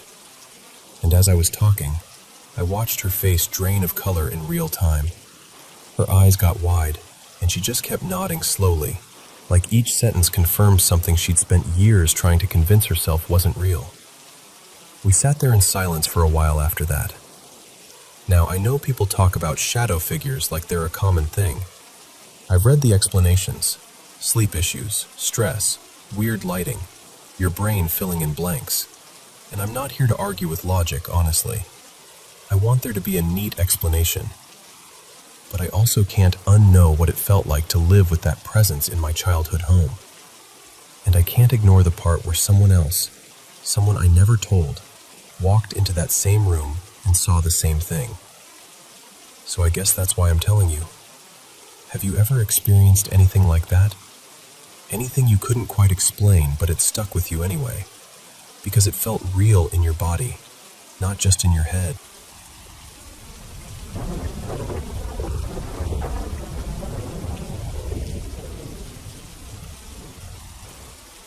I've carried this one quietly for a long time, almost 8 years now, and I've only ever told my mom. Even saying it out loud still gives me that weird mix of tenderness and confusion, like I'm holding something that doesn't fit neatly into normal, but also doesn't feel like it was nothing. So, my grandmother, her name was Marlene, was 94 when she got sick. It started as pneumonia, and it got bad fast. She ended up in the ICU, and they intubated her. My family really struggled with the idea that this might be the end. Everyone was clinging to hope with both hands. But me, I don't know how to explain it without sounding cold, because it wasn't cold. It was more like this deep, steady knowing in my gut. This is probably her time. And because of that, I flew in from far away to see her before the ventilator happened. Like I needed to look at her face and tell my heart, "You were here. You showed up." Here's the thing, though. Marlene was stubborn in the best way. She actually rallied. She came off the ventilator and was breathing on her own for about a week, maybe a little longer. We all got whiplash from the relief. Like, see? She's tough. She's beating it. But then she got hit with a secondary infection. And just like that, she was back on the ventilator again. About a month after my visit, I was home in my own bed, living my normal life again on the outside, even though inside, I felt like part of me was still hovering in that hospital room. And then one night, really early morning, like 3:47 a.m., I jolted awake with this horrible sensation that I can still feel if I think about it too long. It was like my breathing wasn't mine. Like air was being pushed into me and pulled out of me in a rhythm I couldn't control. Steady, mechanical, almost too perfect. I remember lying there half panicked, half frozen, thinking, what is happening to me? It wasn't exactly pain. It was more like my body was being used as a bellows. In and out. In and out. And it went on long enough that I started counting, like counting would somehow make it stop. And then, just as suddenly, something else happened. My mind started flipping through memories, fast. Not like how you normally remember things. This was different. It was like a rapid-fire reel being shown to me, crisp and vivid, almost too sharp. Like a flip book you can't slow down. I saw Marlene's hands, so specific I could have described the tiny spots on them. I saw us making pastries together, the flour on the counter, her laughing when I made a mess. But then the images got even stranger. Not dramatic things, just objects, random little details I hadn't thought about in years. A bright stained glass lamp that sat in a corner, a heavy strand of costume pearls she loved, the carved knobs on her old dresser that always felt cool under my fingers, a tin box she kept photos in, the one that smelled faintly like perfume and paper. It wasn't just nostalgia, it felt delivered. like someone was placing these things in front of me one after another, saying, "Here, remember this, and this, and this too." And then, without warning, everything softened. My breathing went back to normal. The panic drained out of me like water leaving a sink. And this calm moved in. Not sleepy calm, not "I'm fine" calm. Something clearer than that. A calm that felt like truth. And in that calm, I just knew. I knew Marlene had died. I didn't check my phone. I didn't talk myself into it. It wasn't a guess. It was like I'd been told, but without words. And I remember just sitting there, holding the phone, feeling this strange, steady quiet inside me. And I said, "I know." Then I told her what happened. The breathing, the memories, the sudden certainty. And my mom got quiet too. Not shocked quiet, more like recognizing quiet. She told me something I'd never heard before. Apparently, this kind of thing has happened in our family. She said Marlene once told her that when her mother died, she saw something, like she could sense her leaving, like the moment wasn't contained inside the hospital room. And that should have made me feel better, right? Like it was explained. But honestly, it just made it bigger. Because the next day, something happened again. Something that I can't dress up to sound normal. I was walking around my house, doing small, ordinary things, and I felt a presence nearby. Not scary, not heavy, almost playful. And in my mind, I saw it as this warm, golden orb, like sunlight gathered into a little sphere. I didn't see it with my eyes the way you see a lamp. I sensed it, like you sense someone standing behind you before you turn around. And I knew, in the same simple way, that it was her. But here's what really gets me. The energy didn't feel like the Marlene I knew at 94. It felt young, light and curious, like she'd shrugged off something heavy. Like she was, 25 again. Like she was free.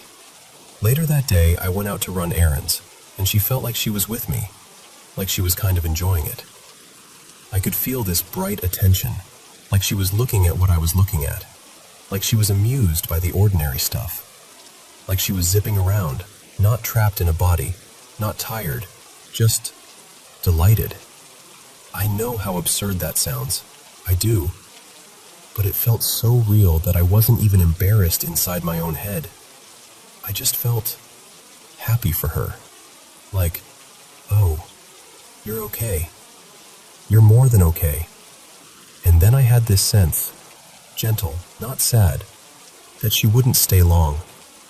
Like she was stopping by, letting me feel it, and then moving on to whatever came next. And that's exactly what happened. After that day, I never sensed her again. I've had a couple dreams over the years, but those felt like my own mind pulling out old photographs. Comforting, but different. Those dreams felt like me. That golden light felt like her. So that's the story. And I still don't know what it was. Was it grief doing something strange to my body at 3:47 in the morning? Was it my nervous system firing off in the dark? Was it coincidence wrapped in meaning because I loved her? Or was it something real? Some kind of shared moment? A life review that brushed up against me because we were close? I don't know. I just know what it felt like. Like love reached across a distance, and for a few minutes, I got to be there when she let go.